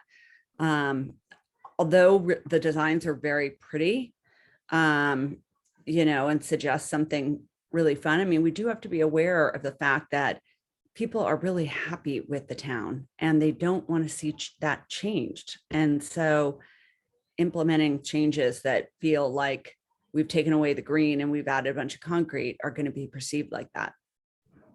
Thank you. Councilmember Cool? Essentially, I agree. One issue we haven't, well, two issues I guess I want to talk about. One is, do we want to extend the path in the way that Casey suggested so that it becomes kind of a more major walkway all around larger parts of the school? And I would go for that. The second issue that we haven't discussed is what material is this path going to be? It doesn't have to be concrete. I guess we could do it again with asphalt, or we could do it with some sort of surface like we have along Shady Lane. I think we ought to think about what surface we want. My opinion is that concrete makes it look a little too serious. I kind of like the idea of staying with asphalt or something else that isn't quite so serious. I would be willing to see it widened a little bit, but not to the extent that has been suggested. I mean, if we want to widen it a foot or two, if that's worth it, I think that's fine. But I would not want to see it be real wide. Thank you. Thank you. Councilmember Kircher? Yeah, again, agree with Beach's comments. I would keep it rustic. Keep it pretty, I would also favor looking at other possible materials. I was thinking of sort of more of a nature type surface that for the most part is a pretty, it looks sort of like dirt, but it's really pretty solid and it doesn't get muddy. But I don't know, we get a lot of rain here in Ross, so maybe we do need some sort of a surface like asphalt there. I'd also be in favor of extending it. If we widen it, not much. I've not had a problem with the width. I've got a problem with the surface. I do think, as Terry mentioned, it's a trip hazard. Mm-hmm. It is pretty nasty in some places if you're older. So anyway, that's my 2 cents. Julie, did you comment on this? No, I agree with what Okay. everyone else has said. I'm just wondering if perhaps maybe there's some permeable material that could be used instead of asphalt or concrete that would hold up just as well. I don't know. But we're all about permeable surfaces. So to the extent that could be explored, I'd be interested in that. Thank you. And then my comments, I wouldn't widen it. People like it the way it is, and there doesn't seem to be a problem with the way it is. And I think people love the green of the common, and I don't think they're looking for more concrete or asphalt. I think it could be asphalt. I think that if we do asphalt, though, I think we need to buy a really high quality asphalt, because you look at some of these sidewalks that are asphalt and they practically have pebbles, black pebbles in them. And then you look at some people's driveways that are asphalt, and it's almost like the you know, the consistency of sand. It's a really high quality, finely ground asphalt. And it looks almost the same as that compressed granite that's on Shady Lane that looked pretty at the beginning, but it didn't hold up well. And it's now getting repaired with asphalt. So I think asphalt would be fine, only not the sort of street quality, but kind of a, you know, high-end driveway quality. And I think people would be happy with that. It would be an upgrade because people wouldn't trip.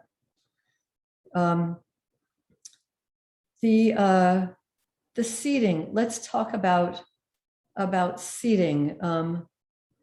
I guess maybe to start with a question, Casey, I didn't really understand what was the seating that you were suggesting between the Tony Tuto's Pizza and the crosswalk. I don't think I recognize, I mean, right now we have a few benches there, but I don't think I understood what it is you were recommending or suggesting. Okay, all right, so I share it again. Are you guys able to see that? Yes. So we were proposing a combination of a promenade that also integrates with what we designated as a loop trail. So this is still a connectivity path that has little nodes that branch off of it that have seating opportunities. So it's just a little extended paved area that has 2 benches. And we had 3 little pockets of those that occur with the 3 connections to the greater common. And at this corner, we'd keep the existing tree that's there and just extend the pavement a little bit. There's some aged vegetation that occurs right here at this corner now. And so just pave it to connect to that promenade and loop interface. That was our concept there. How does that loop interface compare to where the current asphalt pathway is now? Is it one and the same? This is a curb cut with a sidewalk landing that connects to the walkway that is the frontage for Redwood Drive, and it bleeds in together. The asphalt kind of tees into that curb cut landing. So it's a little the sidewalk connects with the perimeter path? It does. I see. Okay. I think that's an interesting idea. I have to say I'm more conservative and would stick with what we have. That is, you know, the sidewalk on the outside, the perimeter pathway that's asphalt now with a hedge in between, because people love that hedge and it's a safety hedge. And we do have a grassy area between the perimeter path and the hedge where some seating exists now, where we could add more if we wanted to. So I think when it comes to seating, I might see where can it be added to the existing grass that's between the hedge and the perimeter pathway so that we could add or upgrade, but we don't change the actual structure of the perimeter pathway that people like and the hedge that people like. What do others think? I see Elizabeth Breckus, Councilmember Breckus. And Casey, can you stop sharing so that we can, so I can see everyone? Thank you so much. Great, thanks. I'm in agreement. I think that the seating that's been added has been nice. I don't see a huge need for it. I've been seeing a lot of families out there, but they often really like to throw down a blanket and sit all around. And so I'm not sure that we need a whole bunch of more seating. And I couldn't understand if the picnic tables that we have added are going to stay. I think those are nice and feel like some nice overflow people for the downtown areas. So I'm in agreement there. And then one other thing occurred to me that I didn't earlier ask about, but you know, we've got those near the proposed bathroom is where we have, you know, the temporary soccer stuff and that ugly big tank or whatever it is down there. And we always talked about, you know, shielding it and doing something there. And it doesn't look like that is necessarily included in the plan, maybe should be. I totally agree with that. I forgot to mention that when I did the survey. That's a real eyesore, and cleaning that up, getting maybe something we could plant to screen that whole area. There's no dirt right now. It goes from the perimeter path to the concrete of all of the storage. If that could be changed so that we could hide that, that would make the commons so much prettier. But when you talk about creating this loop, like currently, I think the loop ends and you're just walking on the blacktop. And so are you talking about taking away some of the grass there to create the loop? Because I think at some point we should really get an idea of how much we are adding in asphalt. Because that'll be a marker that'll say, you know, we'll be able to say, oh, wow, that's a lot, or, oh, this is no big deal. Other comments about seating? Does anyone else have comments? Councilmember Cool or Kircher? Councilmember Kircher, go ahead. You know, I would be in favor of just a modest increase, maybe not much. And I would pay particular attention to Terry's comments about make it comfortable for senior citizens. They can easily sit there and get up because they may be less inclined to want to sit on the grass on a blanket or something. And the need to get out and the experience of getting out and getting some fresh air and being comfortable, I think that's an important community value. I can't really recall the seating we have currently to form any opinion as to whether it's adequate or inadequate, but I would favor at least looking further at this. You know, if we were going to do something, what would we do and what would it look like? And then talk to somebody like Terry to say, well, you know, is that comfortable, or who should we talk to make sure that works? Mm-hmm. Councilmember Cool, and then Councilmember McMillan. I think I agree with what I have heard so far. I don't see any overwhelming need for further seating down at that corner area across from Tony Tudo's. I think that it may be that it is subject to some kind of an improvement in terms of a landing for the crosswalk that's there. But I wouldn't include the seating. Thank you. Councilmember McMillan. I agree about screening that area where all that yucky equipment is. That's really hideous. But I think across the street from the post office, it might be nice to have a couple benches so that people, you know, there's no tables in the post office anymore. You can't stand there and look at your mail. They want you out of there as quickly as possible. So it'd be nice to go across the street and be able to sit down and look out at the Common and Mount Tam and look at your mail. So I think a couple seating areas over there. And I agree with what Bill said. I think we should talk to Terry and get her more detailed opinions about what she sees in terms of benefits for our older residents. Thank you. Town Manager Chin. Mayor, if I could, just so you know, the seating I've heard from over the last 5 years, I would say on the Common one, it's been a common thing. I've heard particularly from older residents, the need for seating. And if you look at our community events when we dine, the young people sit on the grass. If you look at those 12 tables we put on Redwood, they're typically the older people. And so they're the ones, you know, where it's fine for picnic dining for the younger people on the Common. That's fun. Obviously, the older people are looking for more seating. And if you look at our survey, that is the #2 thing said, you know, is additional seating and seating areas and shade. And you look at the issues, that is, so the residents, and I'll just say over the last, it doesn't need to be a lot, but over the last 5 years, I've heard as many comments on that as particularly about any other issue related to the Common is seating. Okay. Now, obviously, we added the picnic tables to help at the Tony Tudo corner, but I hear that post office area, people, as Councilmember McMillan mentioned, are looking for a place to sit, and sometimes they meet somebody at the post office and other types of. No, I think an area opposite the post office that's a lovely spot to put something, maybe with a little bit of a table or sort of a coffee table like thing, so that they don't have to climb into a picnic table, but there could be, you know, sort of a coffee table height, low table, and a bench or two. It could be lovely. And there's room on the grass, the existing grass, I think, between the perimeter path and the hedge. We could look at that. I'm sorry, Councilmember Breckus, you have your hand raised.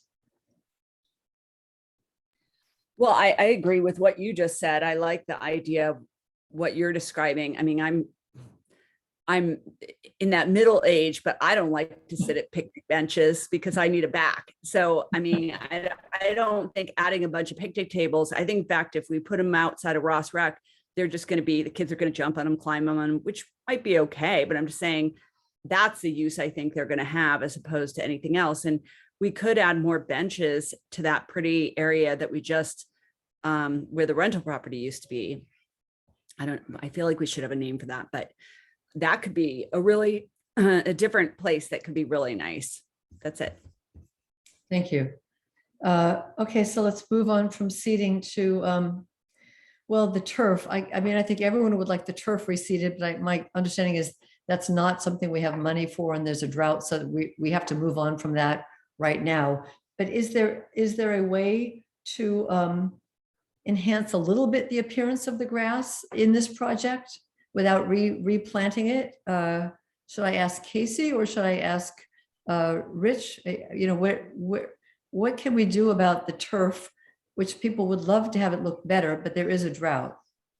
Yeah, so we are continuing to water from our groundwater wells, and like I mentioned earlier, we're working on increasing the ability to water the lawn without relying on MMWD, which is going to be helpful. We got several ideas involved. So once we're able to water, we know we'll be able to water consistently. We can continue with the reseeding, the annual reseeding, and the maintenance that we had done previously, where we reseed and we keep watering. That's really the best way to keep going without completely replacing the lawn. And there's, I think, at least 12 inches below the lawn that we'd have to recondition. So there is a low cost way to do it, and we're pursuing those options. Okay. Does anyone else have any comments about the condition of the grass? Okay. So yes, Councilmember McMillan. Nobody brought up artificial turf. I'm totally opposed to artificial turf. So I'm glad that we're not going down that path. Yes. Okay. Thank you. Councilmember Town Manager Chin. If I could just add on the turf, so we'll keep doing what I call the option in the study, the tender love and care. At some point, the community, and I wouldn't say to do it right now, but we will need to go to the substructure and redo the irrigation. It'll be a lot more efficient, watered well, and the soil has not what needs to be in the substructure now to ever do good. I mean, we've been trying to make it survive. And at some point, so in the long-term plan, there will definitely be something that it should be replaced with new irrigation. But that's obviously not probably a short-term improvement, but to put out for the future to do. Okay. Now, there are a couple of other topics we haven't touched on. One is, the traffic safety with, the bump out and the parking places. Let's pass on that for the moment. The other topic that's kind of the elephant in the room, what about the use of the Grove area?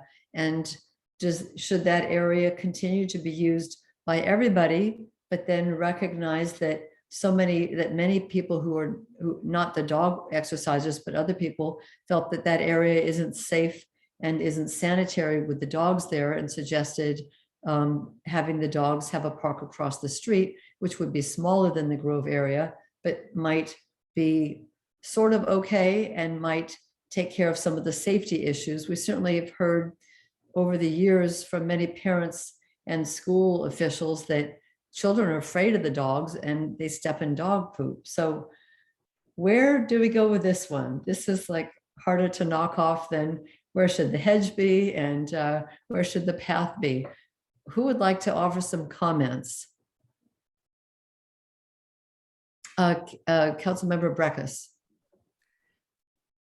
Well, I don't think it's going to be a big surprise that I think that the dog park functions really well. That area is never going to have grass grown really well because of the trees that it is under. It's always going to look like that. The grass alongside the post office looks beautiful and could be kept that way.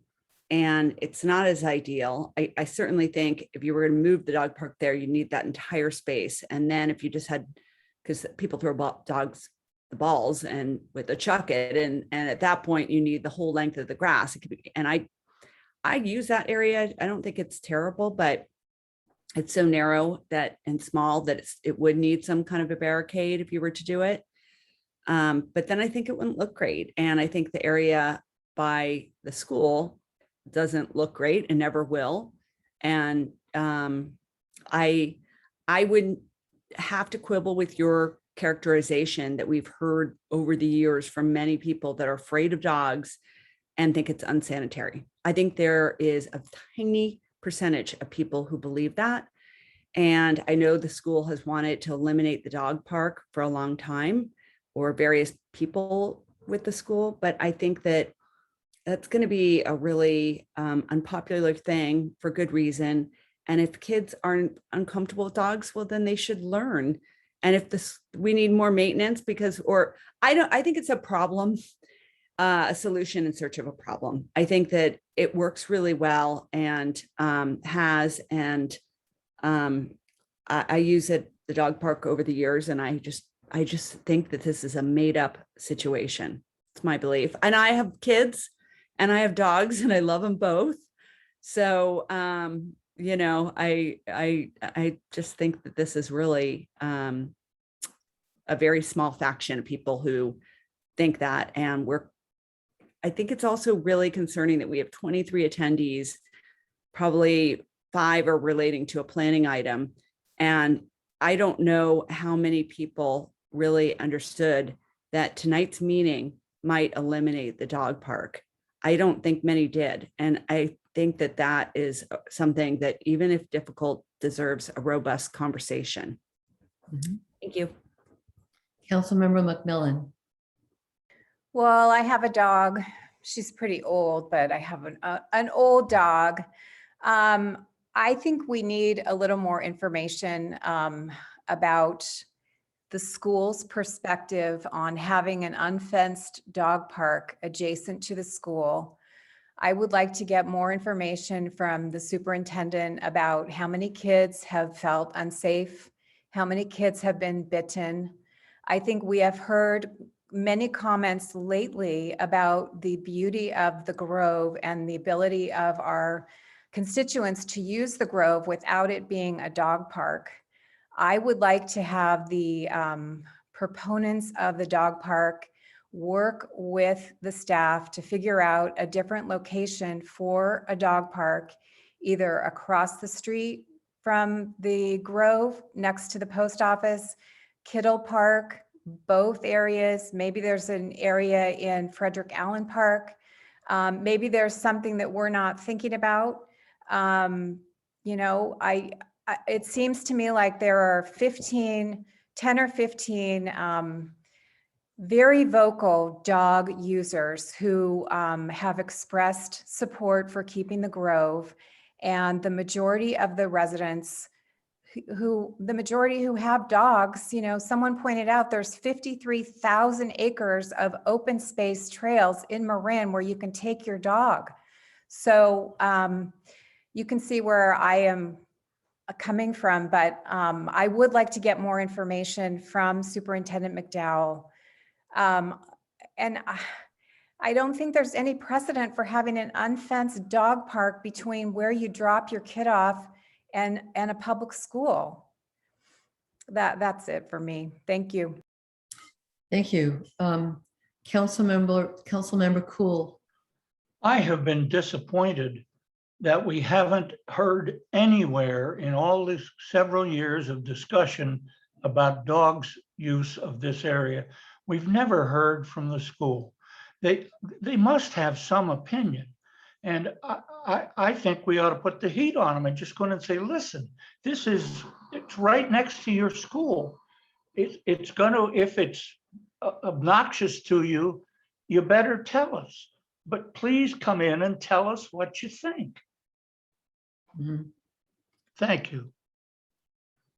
Councilmember Kircher, do you have any comments Um, or wait? Well, I hear both sides of this, and I would like to comment that adding a dog park, a fenced dog park, is not going to necessarily overnight make the Grove area sanitary, because people walk their dogs through there.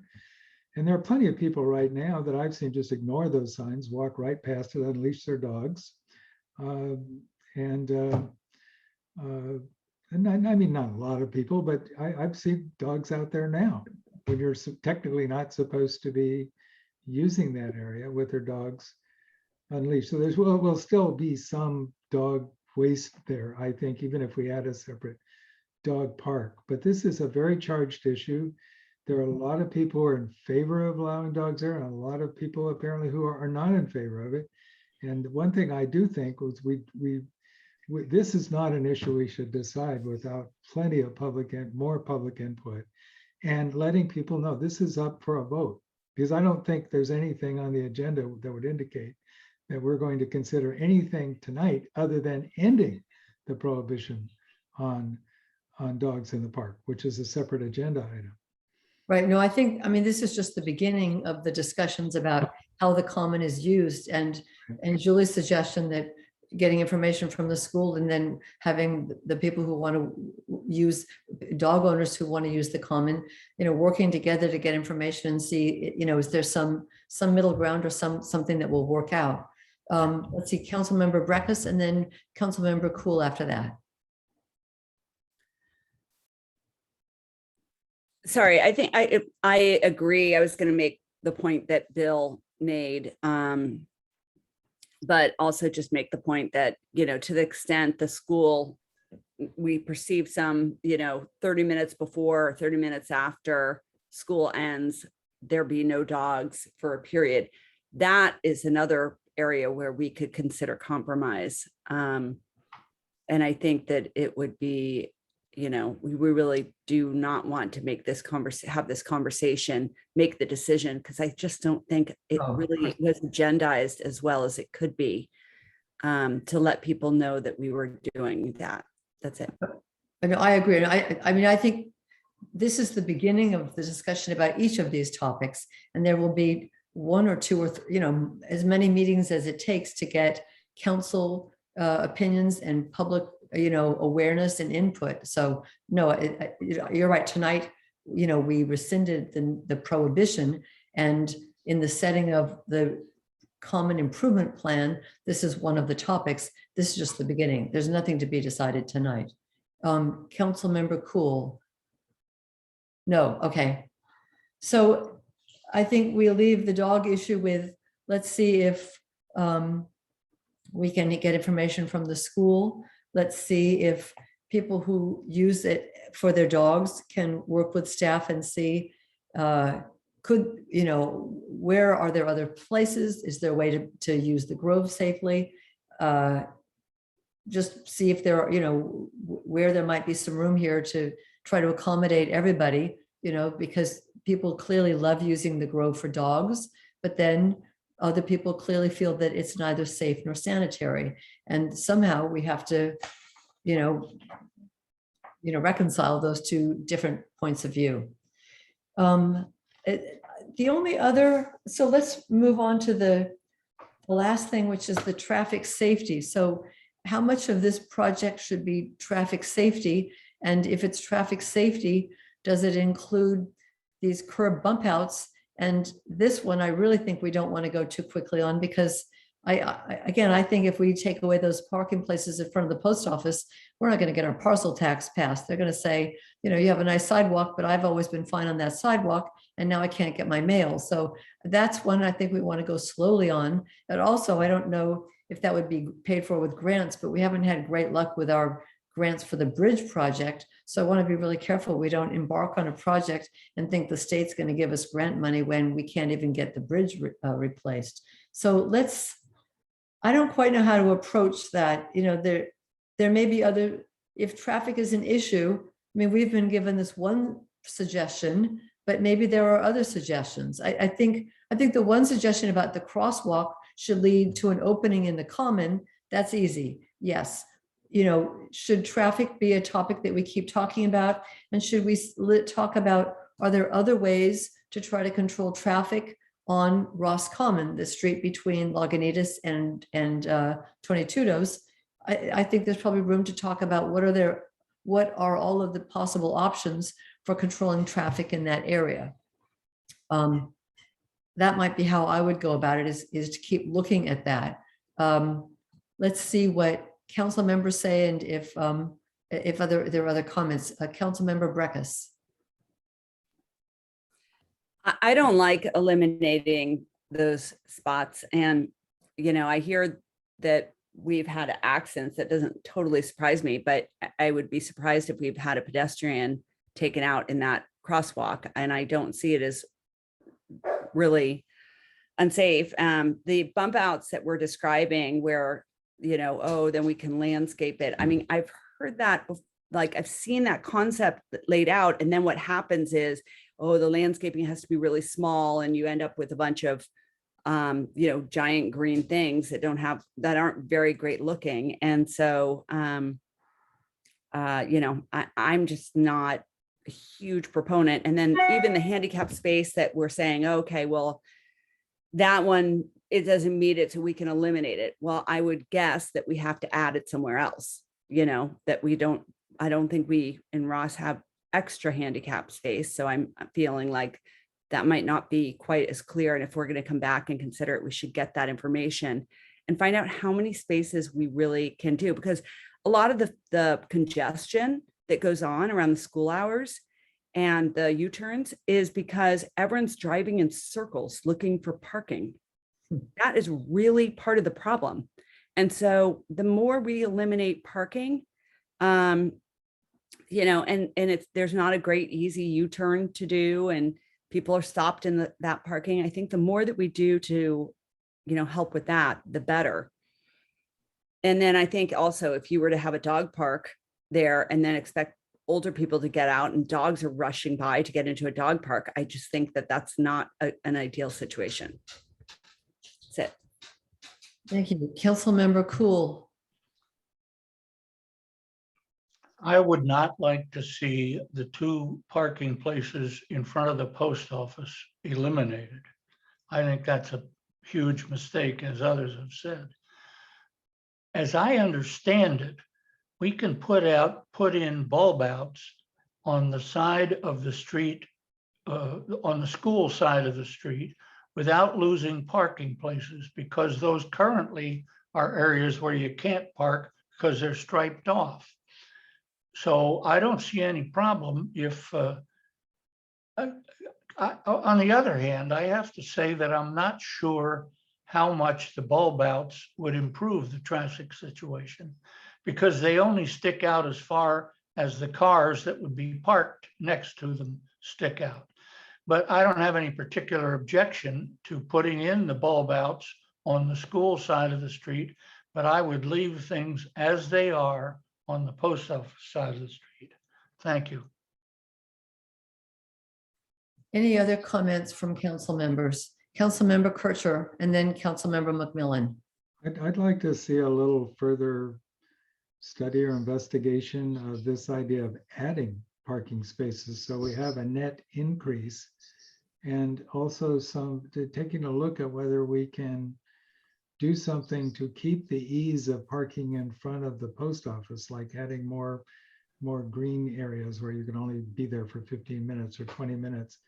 I personally, I'd like to go, you know, just inspect that area again, maybe sit there for a while, see who is parking there. Are those people who are just getting their mail, or are they parking there for hours and going across to the park?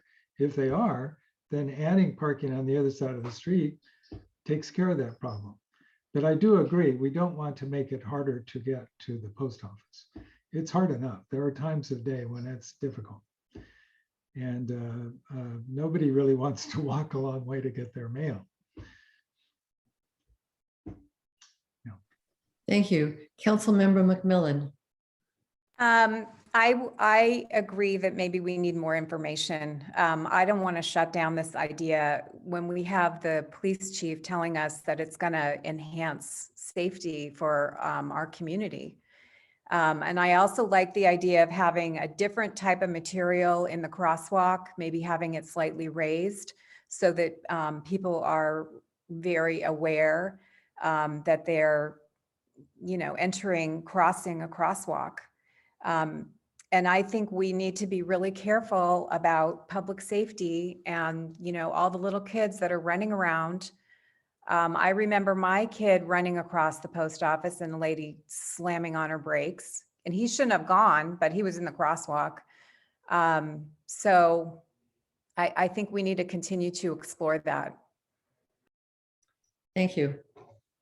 So I think that the council's provided comments on most of the items in the plan. Are there, Casey, have I left out any of the items that we should do a little talking through, or have we addressed pretty much everything? I think you've covered most of our items. Okay, so does that give the staff direction? Oh, I'm sorry, Councilmember Kirschner. There are just two other items that I'd like to see a little further work on. The alternative of using the area next to the post office for games of some kind. What specifically might we add there? I know some suggestions were thrown out, but something that might appeal to people in different age groups. And what would that look like? What would we see from the street? Would it be screened? The other thing is trash enclosures. I think some of the correspondents raised that. I would like to see some sort of better enclosure or an enclosure for the trash receptacles. And I must say, on the weekend, people are using those picnic tables and so on. The trash is sort of overflowing sometimes over there. And I know it's a narrow area and there's not a lot of alternatives, but I'd like to see some focus on that. Yes, thank you. Councilmember McMillan. Yeah, I was just going to say that I would like to see the Grove area also explored for potential uses for older adults. It's nice and shady and quiet, and that might be a good area. Likewise, the area where 6 Redwood used to be might be a really nice, viable area for older adults. Thank you. Okay. Any other comments from anybody? Mayor, if I may, just one other thing. I've heard kind of anecdotal comments about the idea of the plaza spaces. We heard, kind of unanimously that additional, paving materials would be okay, but maybe not as much as was proposed. It'd just be helpful for us to get the take on the mini plaza over by the Redwood intersection, and then also the idea of a plaza space across from the post office. Council's feelings are. Yeah, okay. Why do I kind of was left with the sense that people weren't that interested in much of a plaza at all, that the seating would go on grassy areas between the perimeter path and the hedge. But let's talk about that so that, okay, let's talk about plazas. I mean, part of the, I think, problem I'm talking about is it's really hard to understand what it is that was being proposed. But I mean, let's do it opposite the post office. I mean, I'd already commented, I think it should be connected without a hedge, but I love the way it goes right to the asphalt pathway. And then I could easily see a lovely area with some benches and a coffee table level table for people to sit and enjoy being there, but not on a plaza. That's how I see that area. What do other people see?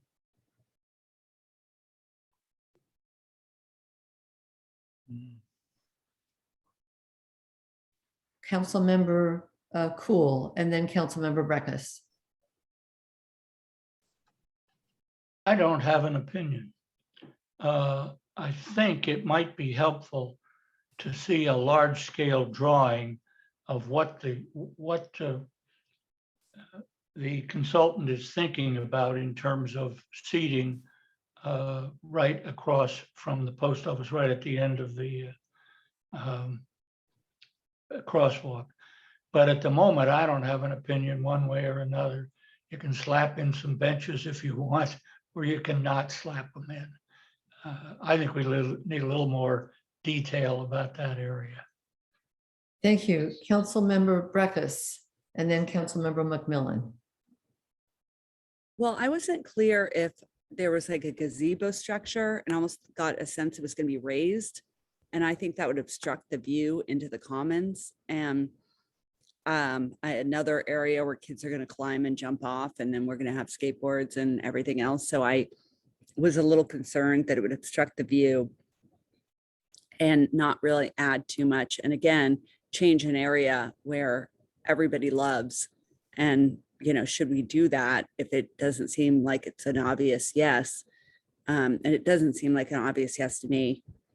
You know, we have some really great, you know, design people in our town. I wouldn't mind, you know, a brainstorming, asking Janelle Hobart, Michael Yandel, you know, even some of the ADR design people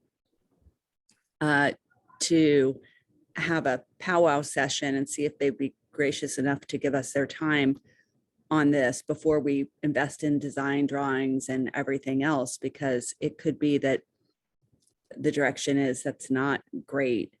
So again, I could see a little bit more seating, but I'm not sure I like the idea of more asphalt or a gazebo in that area, if I'm understanding the design right. And then the only other thing that could be looked at is the Kittle Park just didn't make it into here. And, you know, even if we weren't sure what to do with it, but we improved the look of it, that could be kind of cool to think about. So I wouldn't mind some thoughts on that. Thanks. Thank you. Councilmember McMillan. Yeah, I don't think we need a whole big plaza area. I think just some seating would be adequate. I don't think people were expressing that they want more hardscape. Thank you. Councilmember Kircher. Agree. I think in this case, less is more. We like the openness, and we have plenty of other stuff in town. And I think you start adding things and you're really kind of detracting from that openness. But it might be a good idea to just see if we could talk to some of our design review people or others in town who may have a different view. Maybe they think, no, you can preserve this or even enhance it. But I'd have to see that or have that explained to me. It's not obvious. Okay, and does the same apply to, was there a plaza plan for by Redwood, Patrick? I mean, it sounds like the same would apply, that there should be some, you know, an easy entrance to the common. But I think there already is right there, but not necessarily a plaza. And anyway, you've got that baseball diamond right there, so I don't really know where you'd put anything. I think the comments I heard are pretty universal to wherever a plaza is. I think that's good feedback. Okay. Are there other spots that we haven't discussed? Well then, Casey and your team, thank you so much for taking this on. It's a huge plot of land with not a very large town in terms of population, but a lot of different opinions in terms of population. So, you know, we'll see how we can keep the common beautiful. I think that's where you started, that it's beautiful and people like it. And that's where we will end up, that it's beautiful, people like it. And we want to keep it beautiful and enhance it where we can, keeping in mind what people like about it. So thank you so much for all of your help. Thank you. So that brings us to item number 11. Town Council consideration of adoption of resolution number 2215, authorizing the town manager to execute an agreement to provide funding for Housing First case management in an amount not to exceed $10,810. Town Manager Chin. Thank you, Mayor and council members. Over the last 5 years, the city of San Rafael has been partnering closely with the County of Marin and local non-for-profit partners to implement services and housing for people experiencing homelessness. In 2016, San Rafael and their partners launched the Homeless Outreach Team, which in a little over a year housed 23 of the most visible and vulnerable people experiencing chronic homelessness. The success helped inform the launch of the Coordinated Entry Program, which began in 2017. Since the implementation of the program, countywide, over 330 of the most vulnerable people experiencing chronic homelessness have been housed. And importantly, percent remain housed. Today, the most current data indicates there are fewer than 400 people still experiencing chronic homelessness in Marin County. These housing placements have been the result of strategically pairing local housing subsidies, such as Section 8 housing vouchers, with intensive housing first case management, getting people from being homeless and into housing. It's an evidence-based best practice for housing people experiencing chronic homelessness that prioritizes getting them in the housing and then working on the underlying issues that might have caused the person's homelessness. Despite this impact, the last year with the COVID has raised many new challenges and concerns in the county about homelessness. While there's been tremendous success over the last 5 years, in the past year, there's been a rise of large homeless encampments in the county. Upwards to 90% of the people residing in encampments are in fact chronically homeless. Thus, continued progress around the core housing first strategy for people experiencing chronic homelessness will ultimately result in a reduction in the encampments. Due to COVID-19, the Biden administration recently announced the rollout of 70,000 new housing vouchers for people experiencing homelessness, over 100 of which come to Marin. However, as we learned over the last few years, people only have a success with housing if they also have wraparound support services. Fortunately, thank you to the stimulus funding coming to local communities, there are some resources available now that didn't exist before. Through regional meetings with the county and all of the cities and towns in the county, there's been a discussion of setting aside approximately $2 million countywide toward additional case management tied to the new emergency housing vouchers. Of this $2 million of local money, approximately $1,165,000 from Marin County and $835,000 from the Marin cities and towns. It's important to remember that this $2 million will be highly leveraged by allowing the county to utilize more Section 8 housing vouchers. Using a population-based formula, Ross's share of the cost is $10,810. This program is employing case managers to work with people experiencing homelessness and matched up with a housing voucher. The county and its partners are working on an initial program that manages the funding sources to provide additional case management services for a period of 3 to 5 years. To that end, staff is recommending that the town council approve resolution 2215, authorizing the town manager to enter into an agreement with the county of Marin, agreeing to provide up to $10,810 for the hiring of additional housing first case managers. It's a one-time cost for the additional case management services that for the next 3 to 5 year period.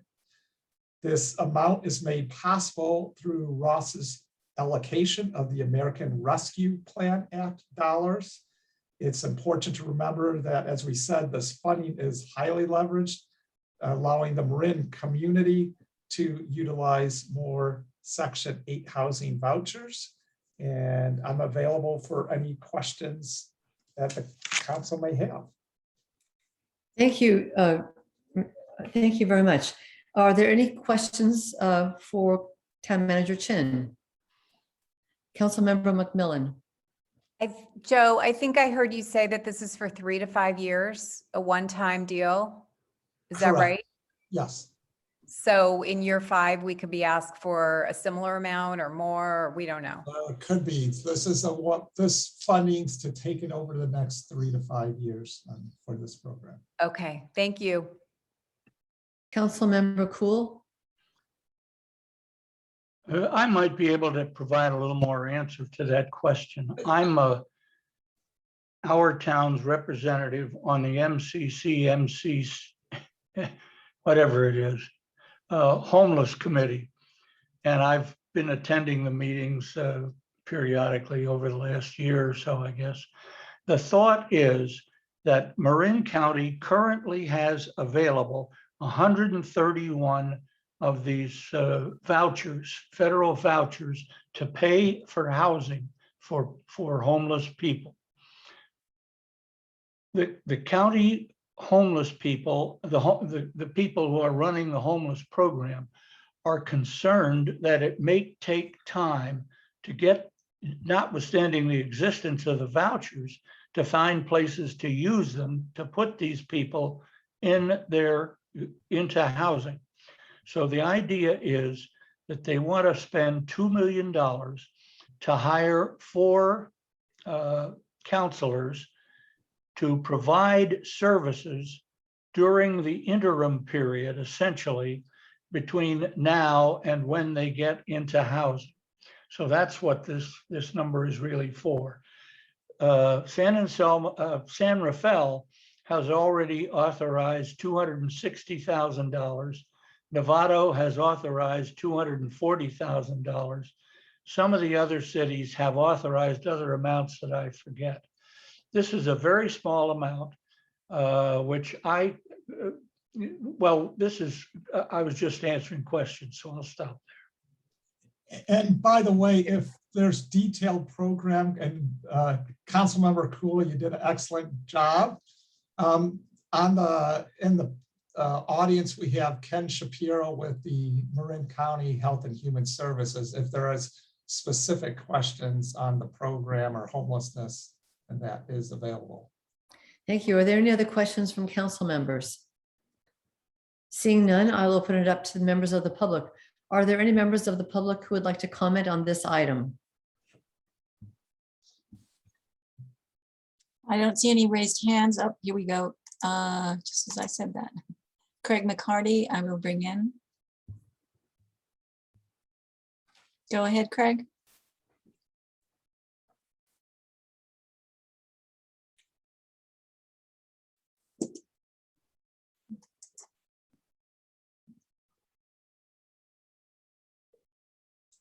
Craig, are you there?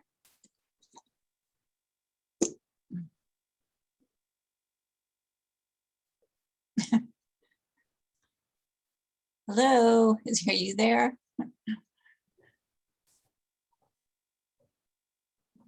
He seems to have left the room. Then let's bring it back. Are there any other members of the public, Linda, with a hand raised? Not that I can see, Mayor. So then for now, let's bring it back to the council. Are there any comments about this item, or would someone like to make a motion? Councilmember McMillan. I will move to approve resolution number 2215.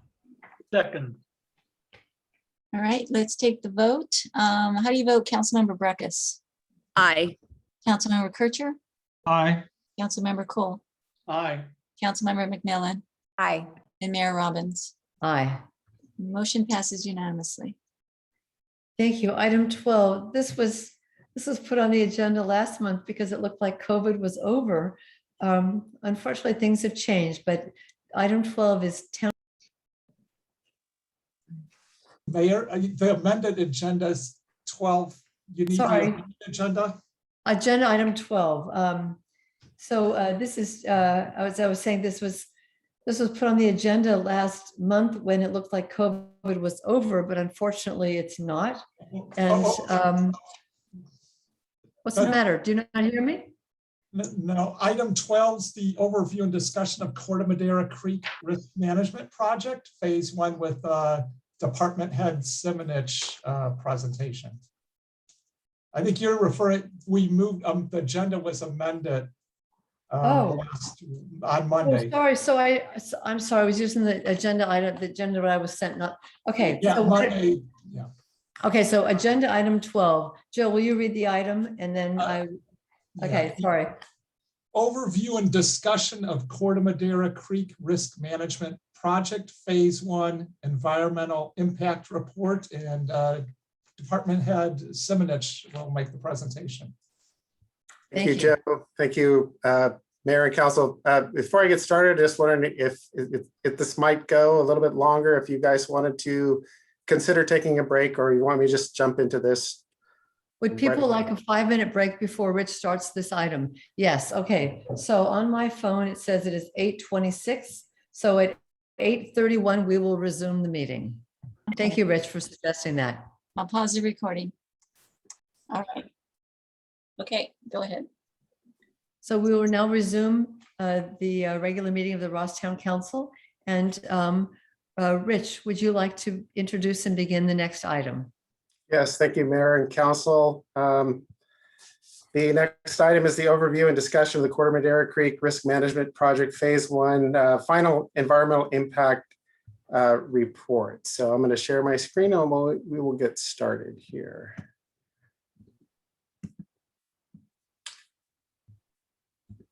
Okay, let's see. Oh, that's not right. There we go. So I also need to, okay.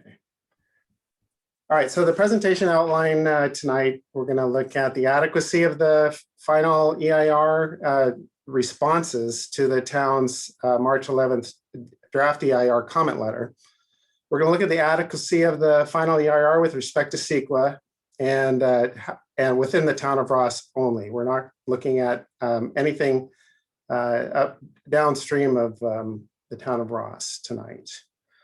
We're looking at the scope of work for alternative 1 in the town of Ross. We concentrated a lot on the Frederick Allen Park last time, and now that that is out of the picture, we didn't really get too much into the weeds, if you will, about what is happening on the area upstream of the fish ladder. So we'll look at that tonight.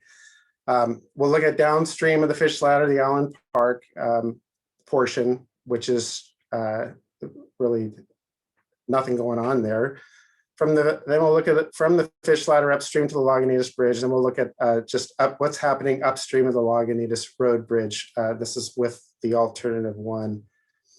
And then we'll look at the next steps in the process, the town response letter to the final EIR, which Joe and I plan to draft and finalize and get to the county by this coming Monday. And we'll look at the town procedures for design review and permitting. So first, the final EIR responses to the town's comment letter on the draft EIR. So we had 35 comments and corresponding responses to our letter. The majority of these comments were responding to the impacts related to the proposed project, which had the Allen Park floodplain reconfiguration. Of course, now with alternative 1, a lot of those comments become moot, but that actually several of them are still applicable to the work that's done in, I'm going to call it Unit 4. So just quickly, Unit 4 is the part of Corte Madera Creek upstream and including the fish ladder. There's controversy whether the fish ladder itself is in Unit 4 or Unit 3, but that's really not material. So the first several comments dealing with tree aesthetics, planting, preservation, and the maintenance responsibilities. So we've gone from 144 possible trees to be removed to 21 trees being removed and replanted upstream of the fish ladder.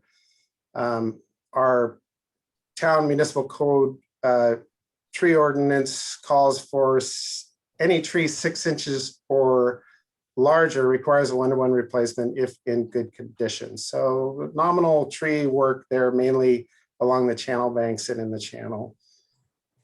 Visual impacts are nominal as well and mitigated by the tree replacement. Maintenance responsibility and the memorandum of understanding that would go with those maintenance agreements with the county is still applicable and required for any work on town property. And by and large, most, if not all of the property upstream of the fish ladder, not all, but most of it is owned by the town. There's a few portions that are owned by private property owners.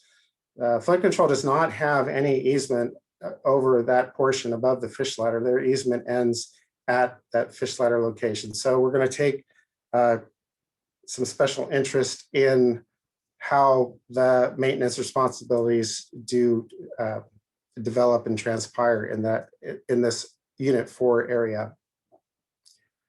So the responses regarding tree aesthetics, planning, preservation, staff reviewed and found to be satisfactory and CEQA compliant.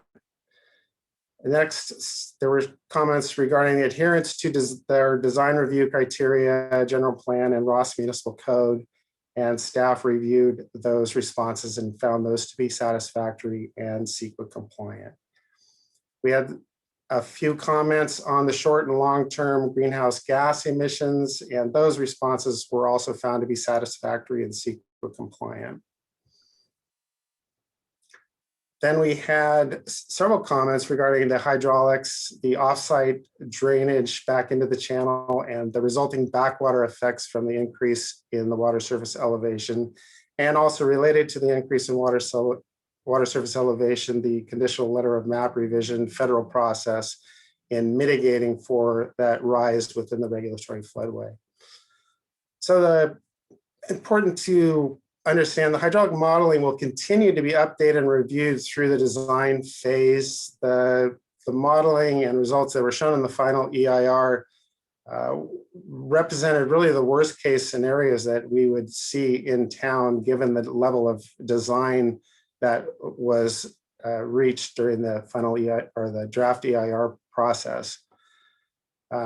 The reason they go for a worst case scenario, of course, is to cover all the possible mitigation needs that could arise as you move your project into final design. You can look back and say, hey, the EIR covered these worst case scenarios, and we're covered under those considerations.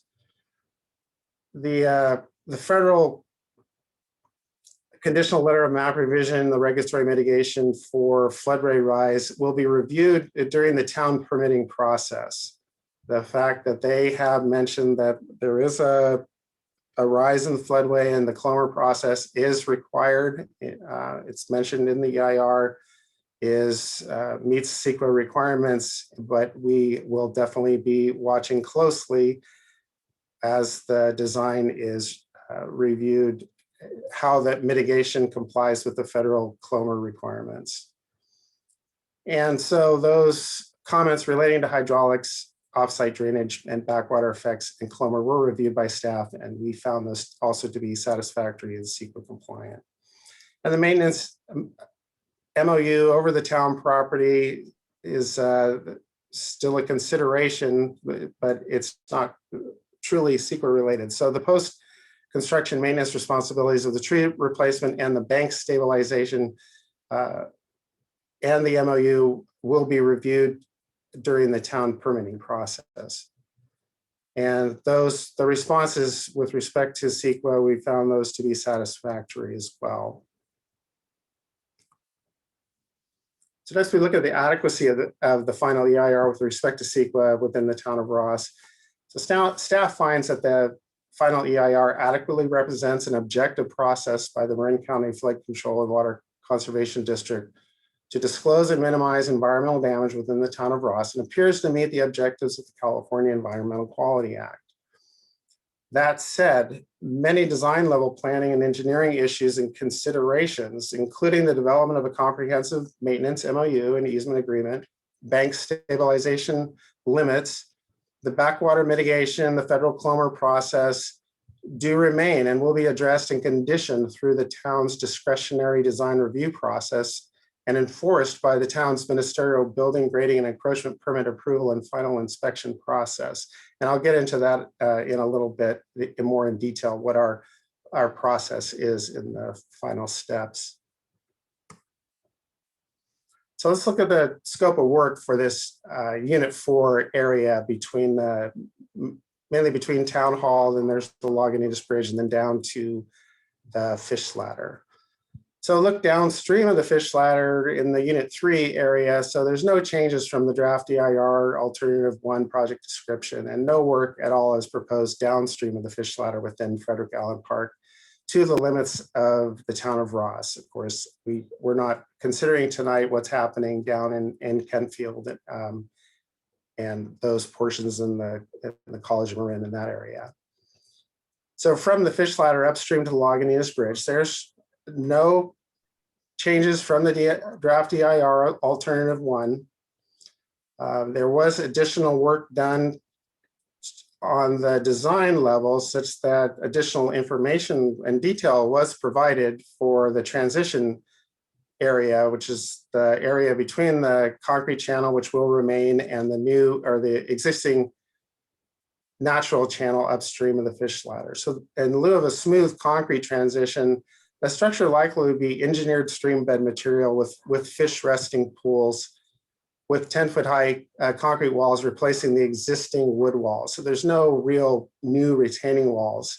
They're just replacing those large wooden walls that you can't really see if you're standing there behind the post office, that these walls, which will be replaced with concrete. The 21 trees to be removed and replaced during the channel grading and bank stabilization. Now that's the channel grading and bank stabilization and the various forms of channel and bank stabilization will be utilizing engineered rock and habitat enhancing methods. The location and extent will be based on the final hydraulic modeling of depth and velocity and reviewed during the permitting process. So a little bit on this bank stabilization and what is happening in this zone between the Lagunitas Road Bridge and the Fish Ladder. This has been looked at for several years, I think starting in 2007 when Matt Smelter and his group got together with the Friends of Corte Madera Creek and developed a possible plan for if we could remove the Fish Ladder, what needs to be done. This, of course, the design and level brought to the EIR stage took it many steps forward and solved some of the issues with removal of the Fish Ladder by actually proposing that we do get in down to the creek channel and grade it out at a grade transition for several hundred feet up to Lagunitas Bridge and past about 150 feet beyond the Lagunitas Bridge upstream towards the town hall area. So some of those issues, many of those issues that were that seemed insurmountable back when we were looking at how we can remove this Fish Ladder, they've addressed those with this new design and within Unit 4. So moving on to upstream of the Lagunitas Bridge, it's just a continuation of what's happening downstream of the Lagunitas Bridge. There's really no change from the draft EIR Alternative 1 project description. Again, there's just various forms of channel and bank stabilization within this zone. We are going to be taking a look again at the location and extent of bank stabilization between the Lagunitas Bridge and the town hall as the final hydraulic modeling is developed, and we'll be able to determine and work with the county as to what really does need to be done in this location. So the diagram that's in the final and draft EIR does show bank stabilization required on the right bank side facing downstream of along the bank there for 150 feet upstream of the Lagunitas Bridge. There's nothing really proposed at this point on the left bank, the town hall side, but we did in 2013 fortify our parking area with a sheet pile wall. And we do have the new wing walls extending upstream from the Lagunitas Bridge. But again, we're going to look at those, and we can look at that during the design review process. When the county presents the project, we can get into this level of design and really get an idea of what is needed for bank stabilization. And that's all, without regard to the CEQA mitigation of this requirement, which we feel is adequately addressed as far as the California Environmental Quality Act is concerned. So next steps in the process. So the town response letter to the final EIR, which we're going to be sending off to the county on Monday. So we acknowledge the town of Ross support of alternative one. And this is what we're proposing, and this is open for discussion tonight with the council. We're going to acknowledge that the final EIR adequately represents an objective process by the flood control district to disclose and minimize environmental damage within the town of Ross, and appears to meet the objectives of the California Environmental Quality Act. We do want to reiterate the need to address any unresolved maintenance, planning, or engineering issues that may arise during the town of Ross permitting process. So, as most of us know, the Marin County Flood Control Board is holding a public hearing on August 17th to address public comments and vote on certifying the final EIR and approval of the project. Flood control staff is recommending alternative one as the preferred project. Following that certification by the flood control district, the approved project will be developed to a level of detail suitable for submittal into our discretionary design review process. And that will be brought before the Ross Town Council, just like any other design review process. Without this design review approval, the project, of course, cannot be constructed. The town for design review and permitting. So the project is subject to discretionary design review because of the grading quantities and the proximity to the creek and waterways, and the height of the retaining walls as well.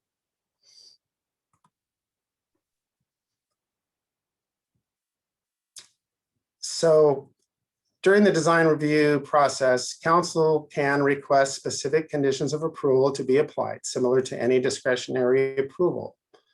Those conditions of approval become part of the building permit construction drawings, so that staff, as we review the building permit submittal documents, we have those conditions of approval readily available to review.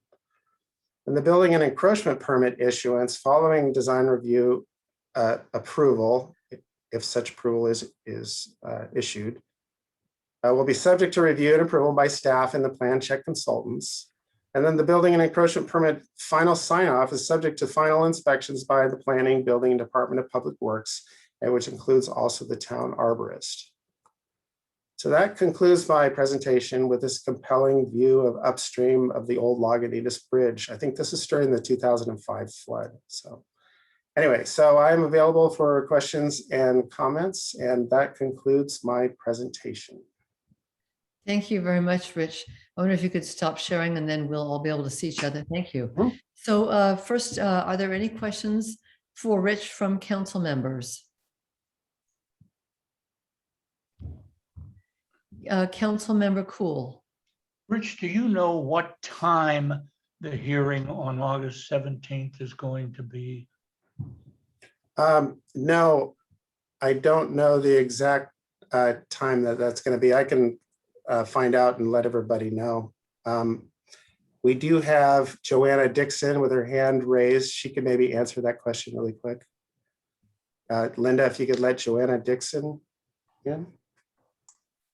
Okay, letting her in.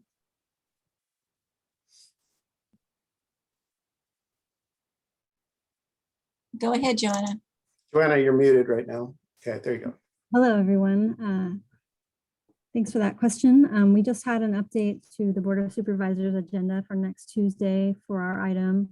And it looks like it's planned to begin at 11 a.m., but it may be slightly earlier depending on the length of the item's preceding hours. So if you're interested in participating and listening in, I would suggest that you be on the call by 10:30, just in case. Thanks, Joanna. Sure.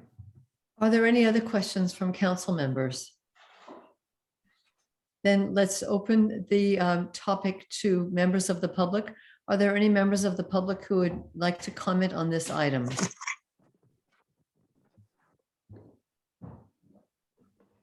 I'm bringing in Charlie Goodman.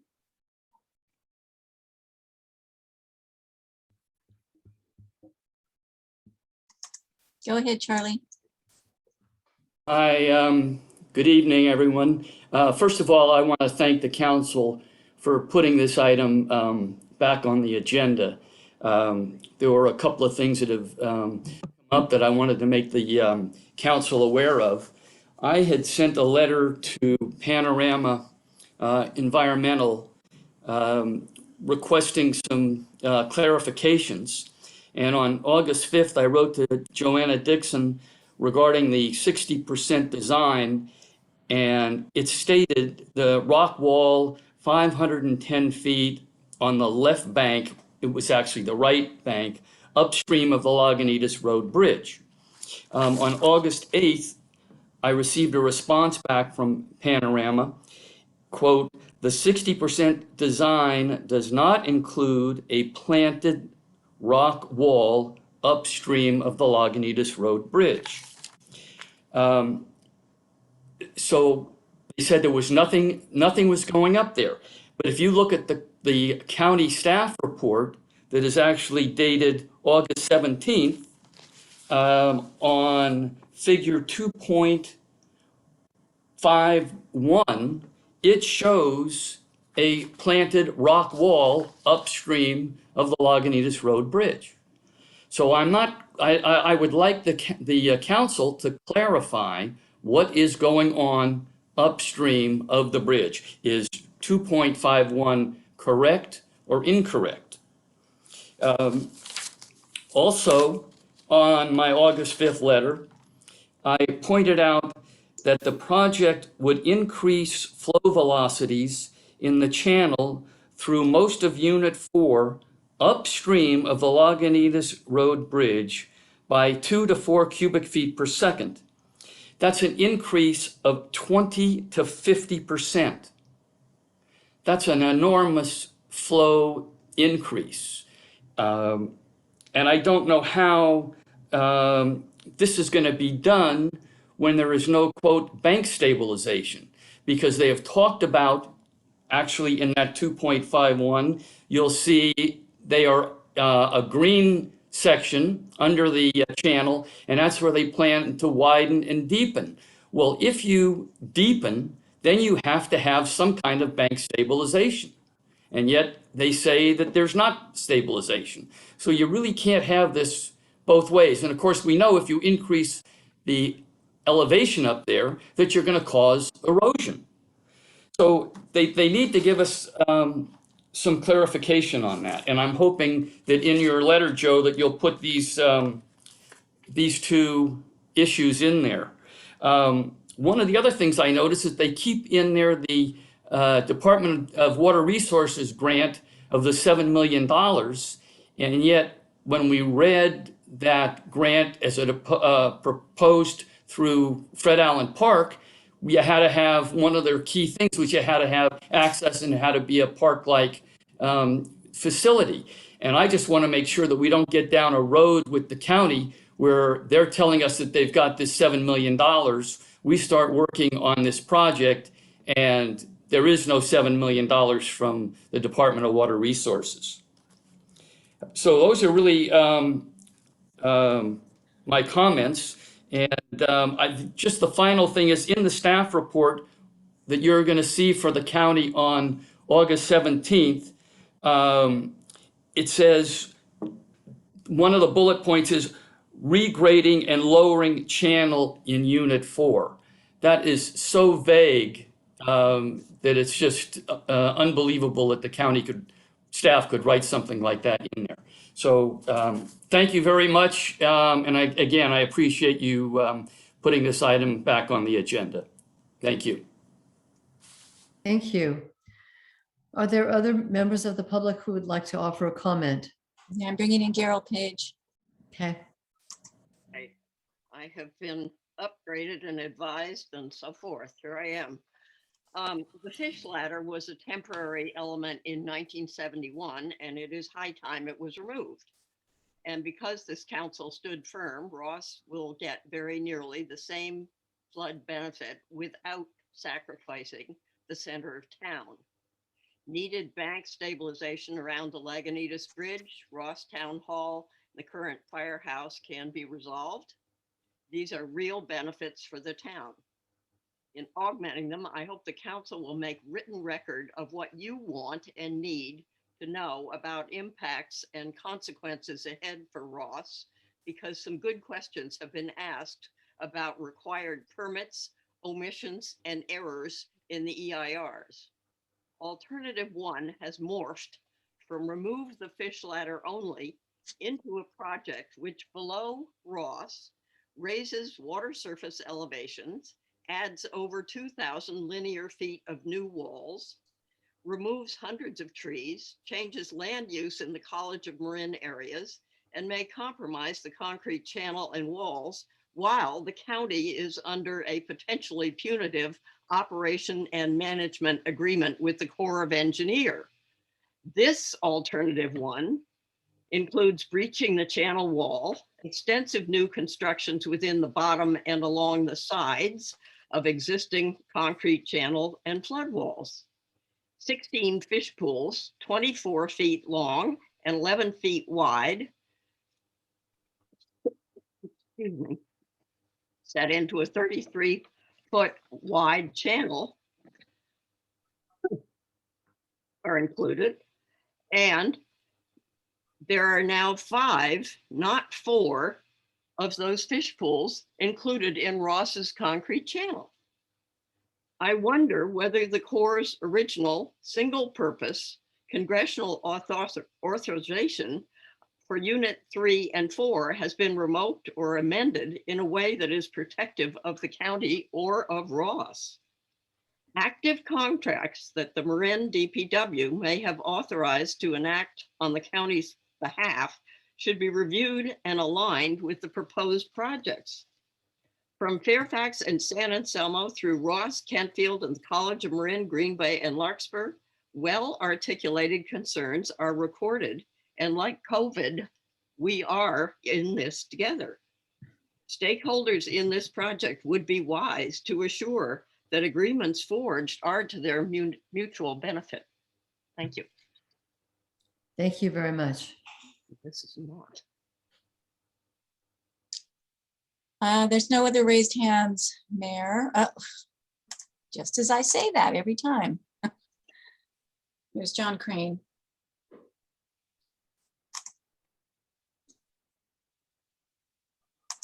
Can you hear me? I just unmuted myself. Okay. Yes, we can.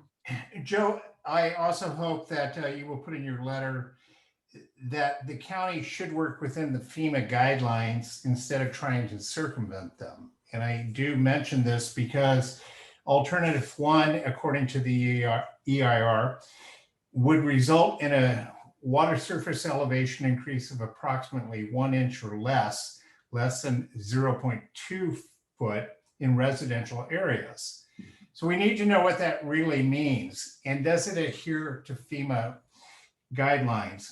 I sent everybody in my letter a link to the video, and Nancy Steinberger and Michael Hornick of FEMA are very clear that in a regulatory floodway, you can't increase it even an inch. And this is a quote, it's actually not even an inch. You can't make any rise. 0 inch is written into the guideline.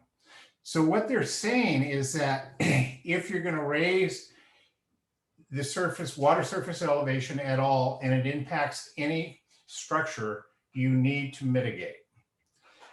Now, right now, it may be news to people, but the county is hiring an expert on FEMA to try to push through different measures, which include, for us people upstream, measures like floodproofing. Well, here's an interesting thing about floodproofing. The National Flood Insurance Program regulations do not permit the use of floodproofing for residential buildings in Zone A or AE. It goes on and on. Yet, that is what's being proposed for my house, and it's contrary to FEMA guidelines. So I hope that you will tell the county they need to follow what FEMA is doing as a starting point, because what's the point of having FEMA guidelines if the county runs over them? Thank you very much. Thank you.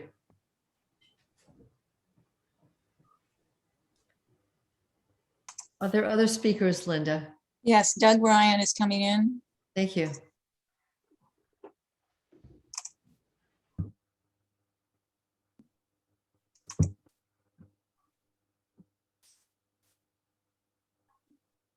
Go ahead, Doug. There, can you hear me? Yes. Great, thanks. Hey, I'd like to just thank Richard for being so, I think we're very lucky that a small town has somebody with the knowledge of all the regulations that Richard has. And I think he's going to do a very good job of shepherding this through the process and ensuring the guidelines are met. Having said that, I am very concerned that, like other projects the county has instituted, FEMA guidelines will be ignored through the EIR process. And then if at all, they'll be addressed once the project has broken ground. And I just think it's critical that before the county adopts a final EIR, they affirmatively state in the EIR that they will adhere to the known FEMA guidelines that exist at this point in time, most notably the fact that you cannot raise the level of water 0.00 or higher. Anything above 0 is intolerable. And that needs to be explicitly called out to the county. And I think it's for the town's own good that they do that. And I hope that you all do that. Thank you so much. Thank you. Any other folks wish to speak? Now's the time to raise your hand.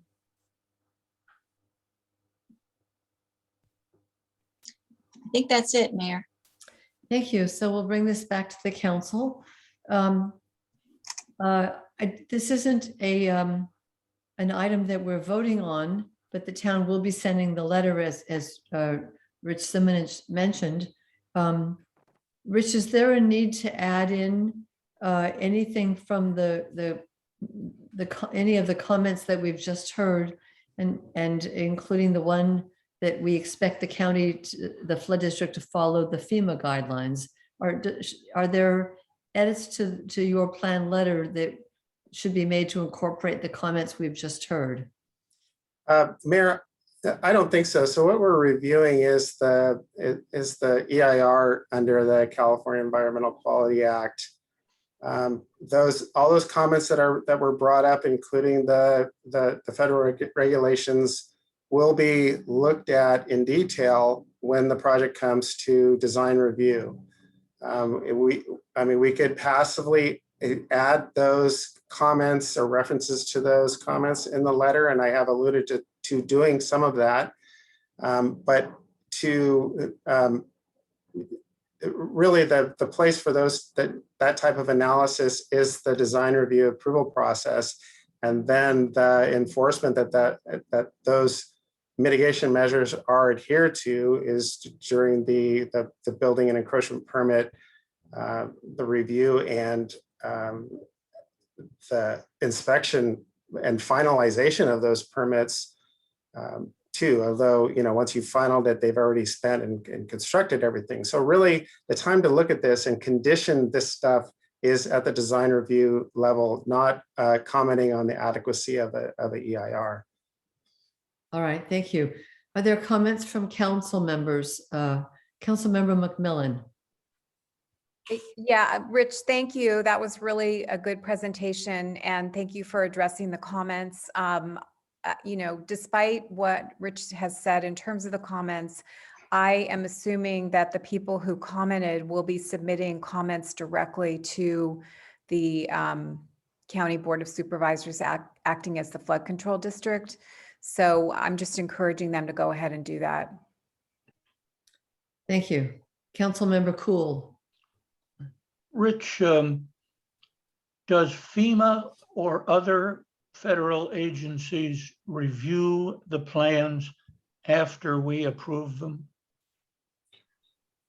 No, not directly. So it's really our responsibility to be familiar with the federal code of regulations with regard to the conditional letter of map revision process. So once the county applies for the conditional letter of map revision based on their analysis of the hydraulics and the impacts to any structures caused by the raise, that's what they will review. So it's kind of a parallel review process trying to get this conditional letter of map revision approved. And then once the project is completed and based on survey as-built information provided back to FEMA, that conditional letter of map revision turns into an actual letter of map revision, or it's denied because the federal code of regulations regarding mitigation of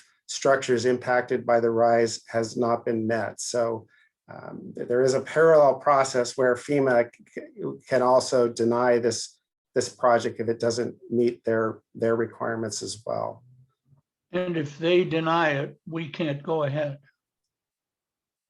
That's that correct.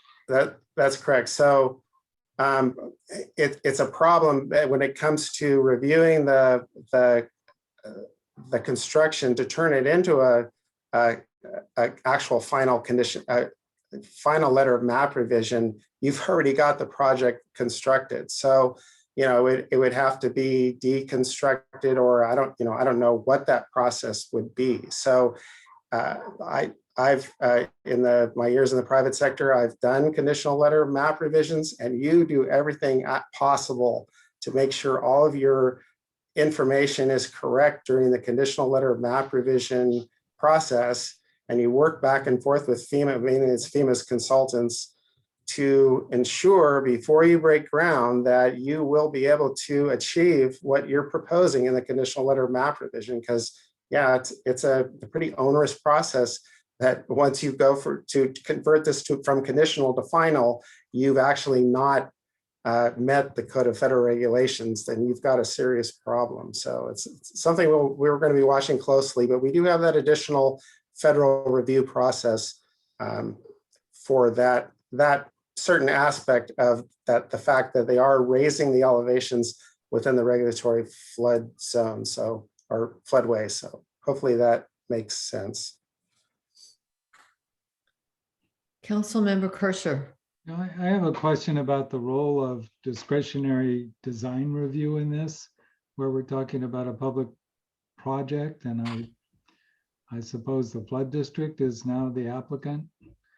How is that different, or is it different from, say, a homeowner submitting a project to design review, where design review isn't the design review? People can make recommendations, but they're recommendations, and normally these things, as I understand it, don't come before the council unless there is a request for a variance or something where the council would have to act.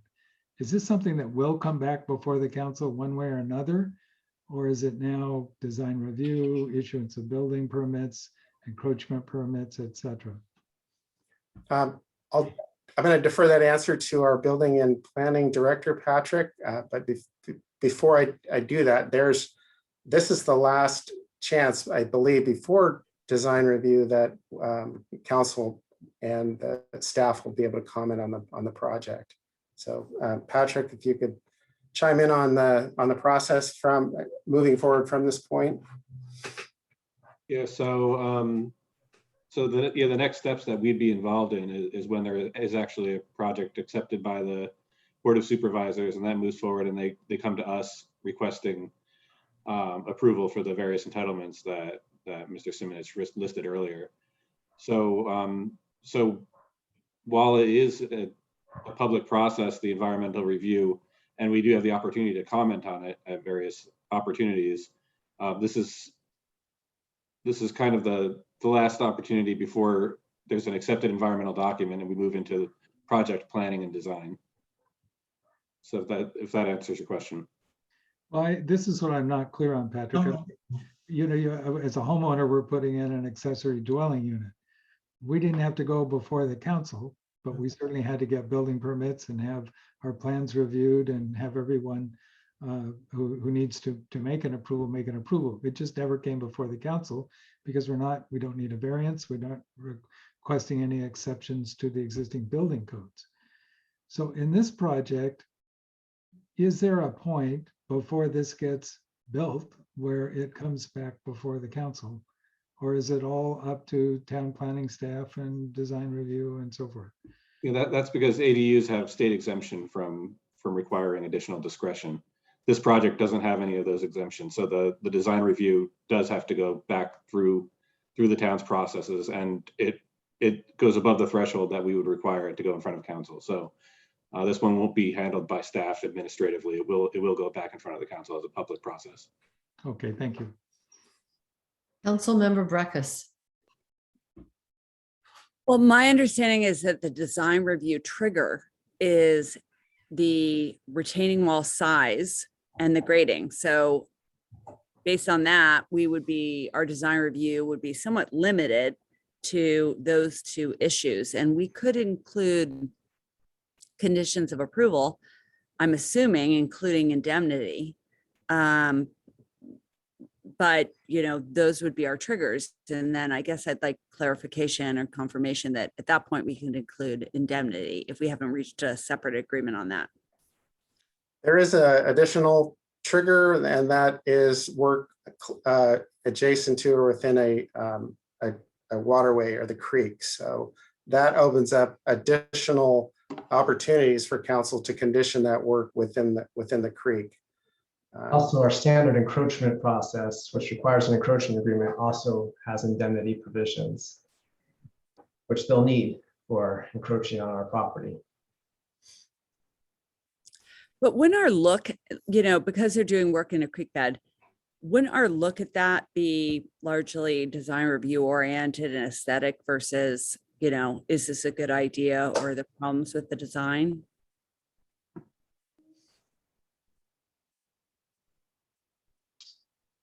I'll take a stab at answering that question. I'm not sure I quite understand, but I think in the context of design review, whatever's before the design review body in the application is, you know, as long as there's a nexus to condition it, you can condition, you know, whatever they're proposing.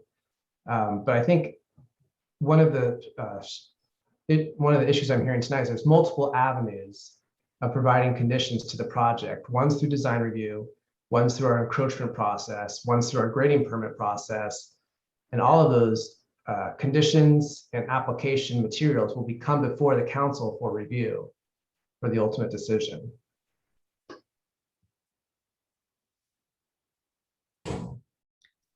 Are there other questions for Rich or Ben? Then, Rich, is there anything that the council needs to do tonight on this item? No, there's no action items. It was purely informational, but there was an opportunity to give us input on what you'd like to see in the letter. But the way it stands now, we have clear direction on where to go with that. All right, any other council comments? Thank you so much. Welcome. So now we're moving on to item 13. Joe? Thank you, Mayor and Mayor Pro Tem. This is A and B related to COVID. First, starting with COVID, and I'll be brief. We all know we're in the fourth wave, the Delta variant. Just so you know, where we are having the wave of cases. Marin is 94% of people over the age of 12 have at least one vaccination. We have not seen the hospitalizations or deaths from the previous waves. That being said, obviously, it is highly transmittable. The 7-day average is starting to come down a bit in the last week, so we'll be monitoring as we move forward. Related to the second item was there was a request from council to put on the agenda the potentially to discuss returning to in-person council meetings. That was last month. That's now too premature of a discussion given the COVID and the Delta variant. So I would suggest we postpone that discussion to later. So if there's any question on COVID-19 or any issues, or that is the report on both A and B. Thank you. Councilmember Cool. So I'm the one that requested that that item be put on, and obviously things have changed since I made that request at our last meeting. But that doesn't mean we can't be doing some fact finding. I'm aware that other governmental entities in Marin are considering some sort of partial public meetings. And I don't know what that means exactly, but I would like our staff to find out so that if there are things we could pursue along those lines, we could consider them. Just, Thank you. You know, for interest, as of today, UCSF has banned all non-essential in-person meetings, period. So there's, so it's there's certainly a concern right now, and hopefully it will let up. And then indeed we can all move back into some, you know, in-person or hybrid setting, just not right now. And you know, we can put it back on the agenda anytime it becomes clear that things have changed for the better. Moving on to, and to respond to Councilmember Cool, staff will be monitoring what other agencies are doing. There's a meeting next week. All of the town and city managers are having with Dr. Willis, and my guess is it's on the next steps of what's going to be going on. So in discussion, but I will obviously monitor what other entities are doing in this process. Thank you. item number 14, 70 Wellington Avenue, design review, hillside lot permit, nonconformity permit, demolition permit, and variance, and town council consideration of adoption of resolution number 2216. Town planner Weintraub. Excuse me, before we begin, I'd like to recuse myself from this item. Unfortunately, before I left town, I wasn't able to see this. And so I'm going to recuse myself from this item because I don't feel like I'm address it, and I'll turn off my mic and my video, and then Fine. in case I lose connectivity, that would be great. All right, thank you. So Matthew, go ahead. Yes, thank you, Mayor Robbins and council members. Planner Matthew Weintraub presenting, and I will start my visual presentation. So the item before you, item 14, is the Mangus and Ghirardelli residence at 70 Wellington Avenue. The property is located on the south side of Wellington Avenue at the cross street of Baywood, and the project designers are Sutro Architects. And the property is a relatively small and constrained lot, has an irregular shape to it. It also has a very steep slope at the back of the property, which constrains the allowable developable area. The average slope is actually only 9%, but it is considered a hillside lot because it contains slope hazard zone 3. So in addition to the size and the shape, it has the slope constraint. Those factors make the property very difficult to develop without some type of variance, particularly for setbacks.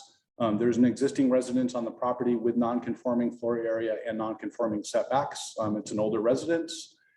And the project before you is to replace the existing single-family residence with a new single-family residence. The replacement is essentially 1-for-1.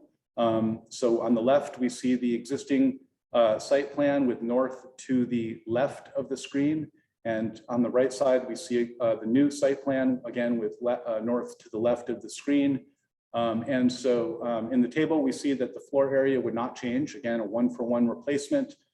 We see in the site plans that the location of the residence would be relatively the same. The non-conforming side setbacks would be more or less equalized by the project. So on the east side, which is at the top of the screen, towards the top of the screen, this setback here would be decreased from currently it's 34 feet. It would be decreased to 19 feet. And the front setback would also be decreased by approximately 3 feet. That's in order to center the house on the property, as we see in the new site plan. The owners adjacent to those setback encroachments here to the east and across the street do support that additional setback encroachment in terms of the overall project. On the west side, this non-conforming setback, which is currently at 14 feet, would be increased to 20 feet by the new project. So that would actually conform with the underlining zoning district setbacks of 15 feet. The only reason side setback variances are required is because of the hillside lot designation for this property. The owner to the west of the subject site has indicated concerns about potential privacy impacts of the new development. And I'll speak a little more to that in a minute. One thing to note is that that existing adjacent property is non-conforming and located very close to the subject property. In fact, is more non-conforming than the subject property, which would be actually decreasing the non-conforming setbacks. So just something to note. Whoops, sorry about that. Landscape rehabilitation is also included as part of the project. Actually would be fairly minor. It would create defensible space around the new residence, which would actually require minimal change to the existing landscape. The existing mature trees would be preserved, protected and preserved during construction. The main landscape changes would be the addition of screening hedges and fencing and wall along the low wall and along the front of the property, and some hedging green screen along this side property line as well. Here's an architectural rendering and details. I won't spend a lot of time going over this. I believe the project designer may want to spend more time talking about the architectural merits of the project. So I'll just leave it at the visual for the moment. The advisory design review group did review the project on July 20th. They recommended approval with minor revisions that include carrying over the ornamental facade detail to the garage elevation. That was done by the applicant. They recommended using driveway pavers rather than asphalt or concrete surface, and some type of wall treatment to soften the retaining wall appearance and avoid a hardscape appearance on the property. The applicant has implemented those suggestions, and the ADR group suggested minimizing and reducing the windows at the second story west elevation to mitigate potential privacy impacts to the neighbors. The applicant has implemented that measure as well, which I'll describe in just a minute. And lastly, the ADR group recommended reducing the first floor height in order to reduce the overall building height by 1 foot without changing the roof slope or design. The applicant chose not to implement that suggestion, and the applicant reasoned that the minimizing and reduction of the windows at the second story are enough to mitigate for the privacy concerns that were raised by the neighbor. And so on that west elevation, we see on the left, we see the original submittal, which was reviewed by the ADR group. And on the right, we see the current proposed submittal with revisions as recommended by the ADR group. We see that this window, which was once a double pane, has now been cut in half. We see that this arch window has been reduced to an decorative oriel window. And we see that this square window has been also reduced to an arch window. So, so there has been some substantial change to reduce the overall glazing and visibility from that second story. The public notice area was 500 feet, and it's shown here in this map. Comments in support, as indicated earlier, have been received from adjacent property owners at these particular addresses, including the neighbors that are closest to the additional setback encroachment that would result. So, so that is, the setback encroachments are essentially supported by neighbors. Comments of concern were received from neighbors on the west side of the property, where the setback is actually being increased. And the current request by the neighbor, the adjacent neighbor at 66 Wellington Avenue, is they request the removal of one additional window. And I believe it's this window here that's asked to be removed. They also request that the green screening be added along the property line and that the height of the building be reduced by 1 foot. So key issues for the council to consider: the variance for setback encroachments. As indicated, the lot is constrained by size, shape, and slope, and development that conforms to the setbacks is essentially not feasible. And the encroachments that are proposed are supported by the adjacent neighbors. In terms of the hillside lot designation, the project does comply with all the hillside regulations with the exception of the setbacks, and a variance has been requested and the findings are recommended to be made for that. For floor area, there's no increase to the existing non-conforming floor area. The project would provide the minimum required parking for the lot, and the project would reduce impervious surface coverage and add bioretention, which would essentially guarantee that there'd be no increased runoff and probably a reduction in runoff. And the last issue, major issue to consider, is the privacy and screening. So staff would note that this project does appear to meet the minimum requirements for design review. The project does comply with the underlying 15-foot zoning district side yard setbacks and the 30-foot maximum building height. The only setbacks regarding side setbacks that aren't complied with are the hillside lot setbacks, which again are only required in this case because there's a hazard zone on the property. The hillside lot setbacks really don't make a lot of sense in this case. And furthermore, the applicant has minimized and reduced windows at the second-story west elevation per the ADR group's recommendation. Staff also notes that the recommended standard condition of approval number 6 allows the town to require additional landscape screening for up to 3 years from project final to ensure adequate screening for properties that are directly contiguous to the project site, as may be demonstrated by the adjacent neighbor. So for those reasons, staff believes that the current project could move forward as currently proposed, with the caveat that if there are screening or privacy issues, they can be addressed through landscaping within the next 3 years. So these are the permits required for the project. They're explained in more detail in the written staff report. I won't spend a lot of time going over those now. And I'll simply move to the recommendation that staff recommends adopting resolution number 2216, approving design review, hillside lot permit, nonconformity permit, demolition permit, and variance to demolish the existing residence and construct the new 2-story single-family residence at 70 Wellington Avenue. There are other options also available to the council. The council may choose to adopt the resolution with specific changes to the project that the council feels are necessary and or appropriate. Those could include any or all of the changes proposed by the neighbor or other changes that the council deems are appropriate. And the council also has the option of continuing this application in order to provide the applicant and the adjacent property owner with more time to work out their own agreeable solution to them within themselves. Staff recommends that any of those three options would result in a good project and a project that meets the code. So that concludes my presentation. I will stop my screen share now, but please let me know if you'd like to see any other additional information or have any questions answered. And thank you. Thank you very much. Are there any questions that council members have for Matthew?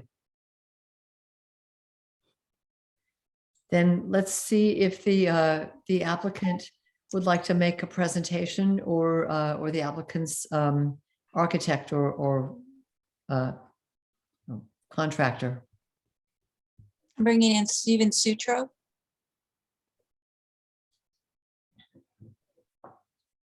Hello, my name is Steven Sutro. I'm the designer of the project, and I'd like to just describe briefly the process that we use to design the project the way you see it today, and then go over quickly the discussion that we've had about the windows, the modifications that we've made, the reason we made those modifications, and then address quickly why we decided not to lower the building by 1 foot. I'd like to share my And Steve, screen. Go ahead. I'm sure you know that applicants, that you have 15 minutes for your presentation. Let's hope for 4 or 5. Excellent. Okay. Okay, I'm going to share my desktop over here where I have 2 things. If this works.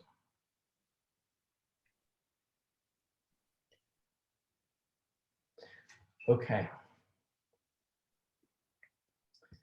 Are you seeing my screen with the? Yes, yes, we are. Great, okay. I think you've all seen the rendering. The site is constrained by the steep slope of the hillside, which sits just behind the existing residence, and the large, mature, very lovely redwood tree that's in the front yard. And when the site was developed originally in the teens or 20s, they cut the hillside to put the house where it is. And I think that was an aggressive thing to do at the time. But now that the street is established and the site for the house is established, it's a very reasonable thing contextually along the street. So it makes perfect sense, I think, to reconstruct the house where it stands today. The owners are interested in a Spanish style, and so have enjoyed walking around Ross and looking at neat Spanish style details on homes with beam ends and little vents and high quality stucco and things like that. So the owners are keenly interested in high quality materials and replicating a California Spanish style house that contributes to kind of the historic character of Ross. So we're proud of some of the details that we've settled on. We're proud of the massing and how it fits in to the site. We are trying to make the house fit more comfortably on the lot, and so we're bringing it closer to the street and making that setback slightly less. But it seems that feels comfortable with the massing, and certainly we've had lots of letters of support. Matthew mentioned 3 letters of support. I think we received 9 or 10 or 11 overall. Maybe they were out of the radius that Matt described, perhaps. But we've had a lot of support for the project, which is nice.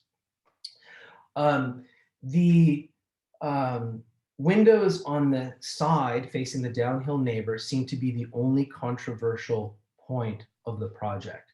And so I'm going to flip to the elevation on that side. Matthew showed this. Here's the existing elevation facing the neighbors. This is the side of the house today.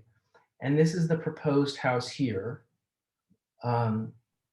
So the existing is dashed in blue, and the proposed house is larger, but the position of windows are kind of on a similar level. They're on a similar strata of height above the ground. And from the existing window here, we took this photograph.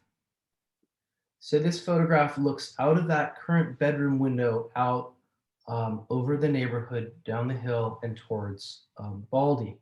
And this captures what kind of relationship exists between that position of window and the homes below. The one in the foreground is the one that has written a letter to you expressing concern about privacy. The next one down the hill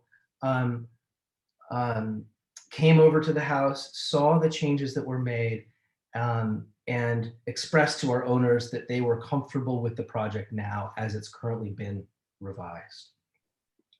So Matthew went over this, I don't have to belabor it, but the red dash are the windows that we originally designed, and the windows in black and white are the ones that we revised to make smaller, facing downhill. When you walk up and down the street, you see that as the houses progress up the topography, naturally the side that faces downhill has windows that face the downhill neighbor. So this is a circumstance that repeats itself 4 or 5 or 6 times going up the block. And with the setback of 20 feet on our own property, and then some 5 or 6 or 7 or 8 on the neighboring property, and the fact that we're elevated in a position such that the windows don't look across to one another, I understand that change is hard, that bulk and mass is getting bigger. I'm sensitive to those things. I don't think that sincerely there's a true privacy concern. I think that there's a newness and a larger thing, and I appreciate concern for that. I don't think that there's a true privacy concern that I can understand from the photograph and visiting the site and looking at the relationship. I wanted to talk quickly about lowering the house because that was mentioned.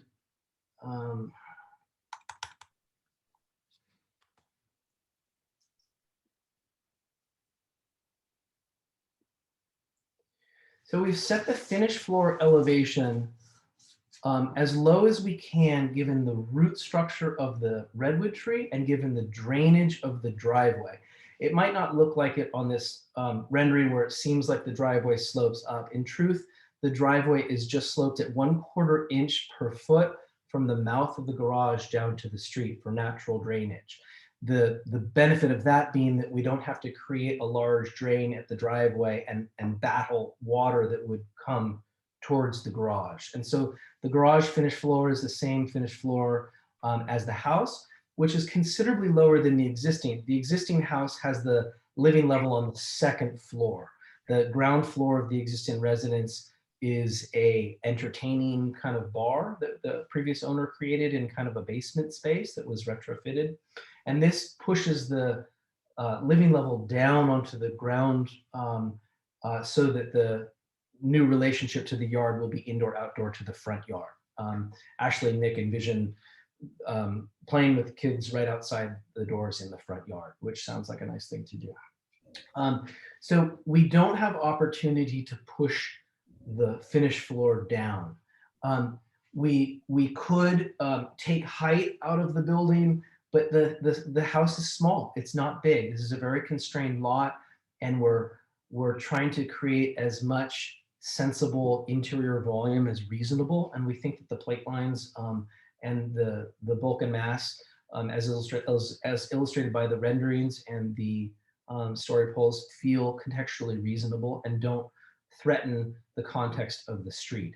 And so that was one recommendation made by, I think, one member of the ADR, and we decided to stick with the height that we have designed for a specific purpose, to defend the root ball of the redwood, to keep the drainage appropriate, and to keep the house feeling reasonably big within the constraints that we have, which is small square footage.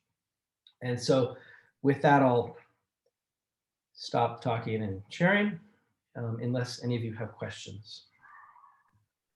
Are there any questions for Steve Sutro, the architect? Then let me ask if there are any members of the public who would like to make a comment. We do have one person, Nicholas Hudson. Go ahead, Nicholas.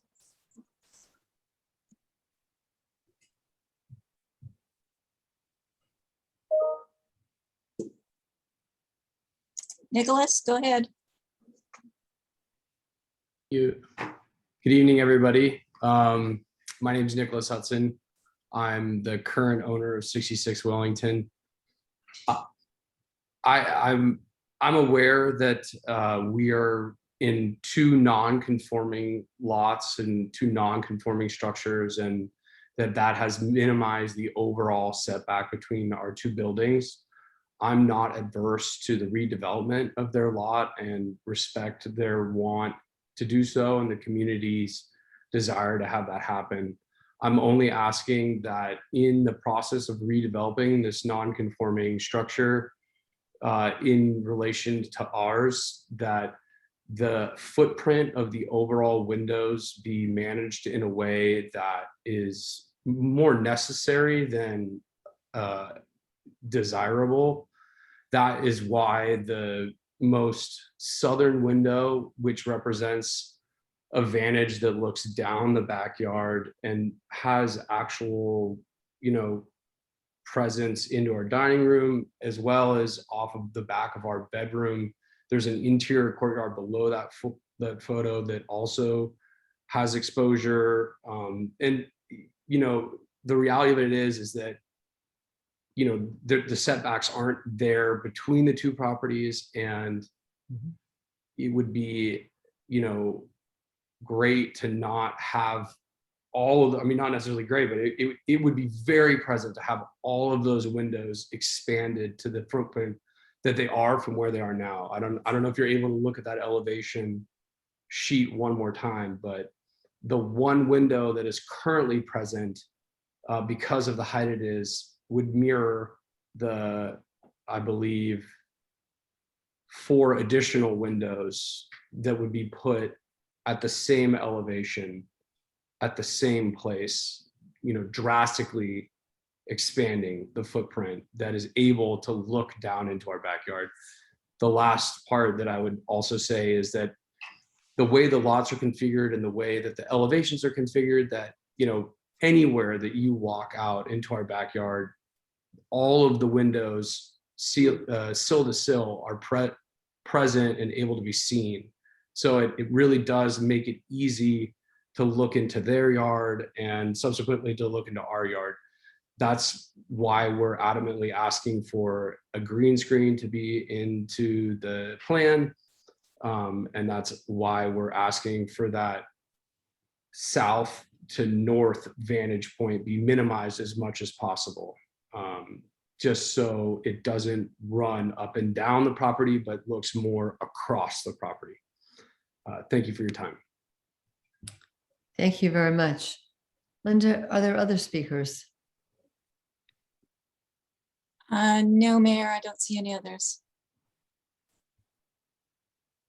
All right, then let's bring it back to the council level for discussion.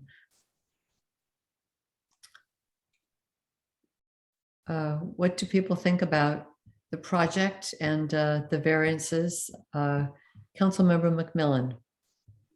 Well, I think the project is beautiful. Love the design. I think it fits so nicely on the lot, and I love the Spanish style, and it will be such an enhancement to the Winship Park neighborhood. I wondered if I could ask Architect Sutro to briefly address the comments that we just heard from the next door neighbor, and if there's any way to even further accommodate the relocation of those windows based on the concerns that were just raised.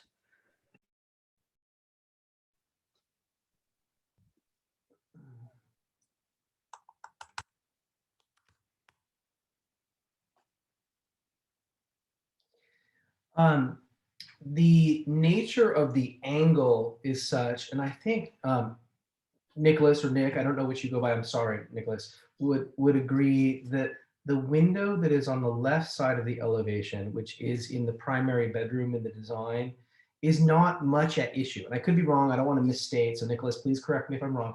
But that one it's the ones that are kind of towards the back that have more of an angle that look towards the downhill neighbor's house. And the one that is largest here on the left side, it looks over their garage or just kind of is more benign. Please do correct me if I'm wrong. And this one here is at a bathtub. This is in the primary bathroom.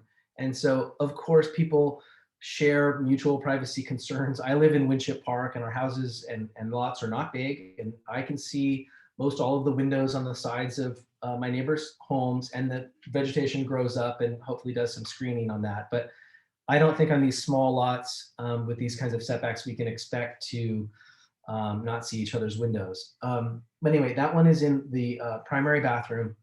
And so we would expect that when people are brushing teeth and getting changed, that they would feel vulnerable and make some accommodation of window covering or film, or if the vegetation is successful, then not need to. The other one is to the right of that, number 203, is in the primary bathroom shower. There is even more of that kind of concern, obviously. And so Nicholas and Ashley, the project sponsors, have considered putting film on those windows. I think that's something that they are open to. The other one is in a tiny room, and a tiny little flex room that is labeled as storage. It might be used as a tiny office at times. It's so small that it doesn't conform to building code requirements for habitable space. It's in this teeny little room, and we've made the window quite small and might sit at a desk, so you'd be back from the window itself. So we've done our best to make the windows smaller and kind of reasonably sized for the functions. And I think that the privacy concerns, where they are most poignant on those 3 windows, the privacy concerns are shared. So that has been our thinking, and that has been the compromise that we have gone through so far. If that answers your question, Julie. And I'm wondering about the screening that's being proposed. How high will the screening get and how long will that take? That's a great question. We have not, it would be quite high, right? Because of the relationship between the lots. It would have to, I'm gonna guess, and I'll open that side elevation and try to give you an estimate, but I think it would have to grow to about 15 feet or so, or something like that, in order to start to have success. And so, we can have the best intent for our laurel hedge or our this or that, and it doesn't always do what we want it to do, And so Ashley and Nick are committed to trying to create a landscape solution, but are nervous about saying, yes, we will make sure there's green screen between those places, when it might not be something that's practical. Bamboo would do it, but that's not good. Yeah, so I'm not trying to be cavalier about this question of screening, and I don't know. We could commit to putting something there, but I'm not sure how we guarantee that there would be success. So I think that the best thing to do would be to make sure that the windows feel proportional and reasonable for the size of the house and the condition of the neighborhood and the condition of the houses. And then if we get green success between the houses, also that would be fantastic. Steve, does that back room have a window on the back facing the mountain or facing the hillside? It does, I think. Let me go to the floor plan. I will show you.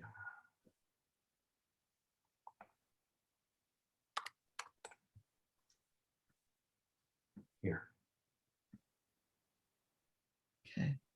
The hill is so dark back there and so steep that you're really looking at the foliage, just a few feet away from you. It's pretty severe. Maybe I can find that in the elevation to show you kind of what the cross section looks like relative to that. But you can see with the topography lines here, and from the site that each of these lines is a foot, and there's 12 feet of hillside kind of right in front of your window there. Mm-hmm. Are there comments or questions from other council members? What do people think about this project?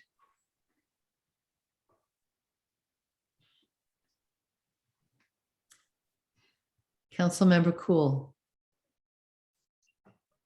I think for the reasons that Mr. Sutro has pointed out, that it's unreasonable to ask the applicants to reduce the height of their house by a foot. I also, if I understand it correctly, 66 Wellington is non-conforming with regard to its side elevation, and is in fact quite close to the border between the 2 properties. I think under these circumstances that what the applicants have proposed to do is about as much as we can ask of them, and that the 2 neighbors are just going to have to work this out. So I'm in favor of approving the project as presented. Thank you. Julie or Bill? Well, Beach, are you making a motion to approve? Oh, you're muted, Beach. I was asked to comment, which I did. However, I will make a motion to approve this project. Okay, I will second the motion. Okay, let's take the vote. How do you vote? Councilmember Kircher Aye. and Councilmember Cool, Aye. Councilmember McMillan, Aye. and Mayor Robbins. Aye. So the motion passes unanimously. Thank you. Item number 15, Thank you. 15A, council correspondence. Is there any council correspondence that you would like to share? Then item number 15B, future council items. Are there items that you'd like on the agenda? Councilmember McMillan. Yes, I would like to put on the agenda an EV charging station between the post office and Frederick Allen Park. Between the post office and, but I thought we've already approved that.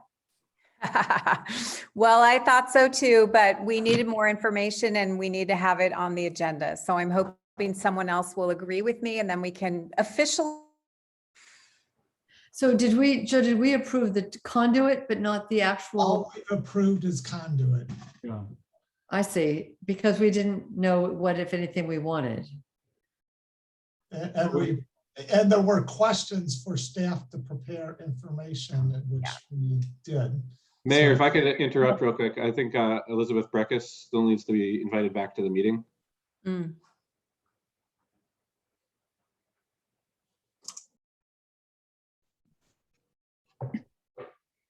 Councilmember Breckus, are you there? I'm here. Yes. Oh, okay. We're talking about, Julia has just proposed that we put an EV charging station on the agenda. We had approved conduit, but we hadn't approved the actual station. The location would be between the post office and Frederick Allen Park, which is the location we'd already discussed for the conduit. Does anyone else want to put this on the agenda? Yes, I join. And All right, and we're set. It's on the agenda for next month. well, could I would like to also indicate that I don't think I can make the next council meeting due to a long scheduled reunion that I'm planning to attend. Is it possible that well, I would like to, it's an idea I'm interested in. I'd like to be involved and support at the meeting. Is it possible this goes on the agenda in October instead of September? If that's acceptable to the council or to Councilmember McMillan? Yeah, I want every council member to participate in the decision. So yes, that would be great. All right, I think that settles that. Are there any other items for our future agendas? All right, if not, then this meeting is adjourned. Thank you all very much.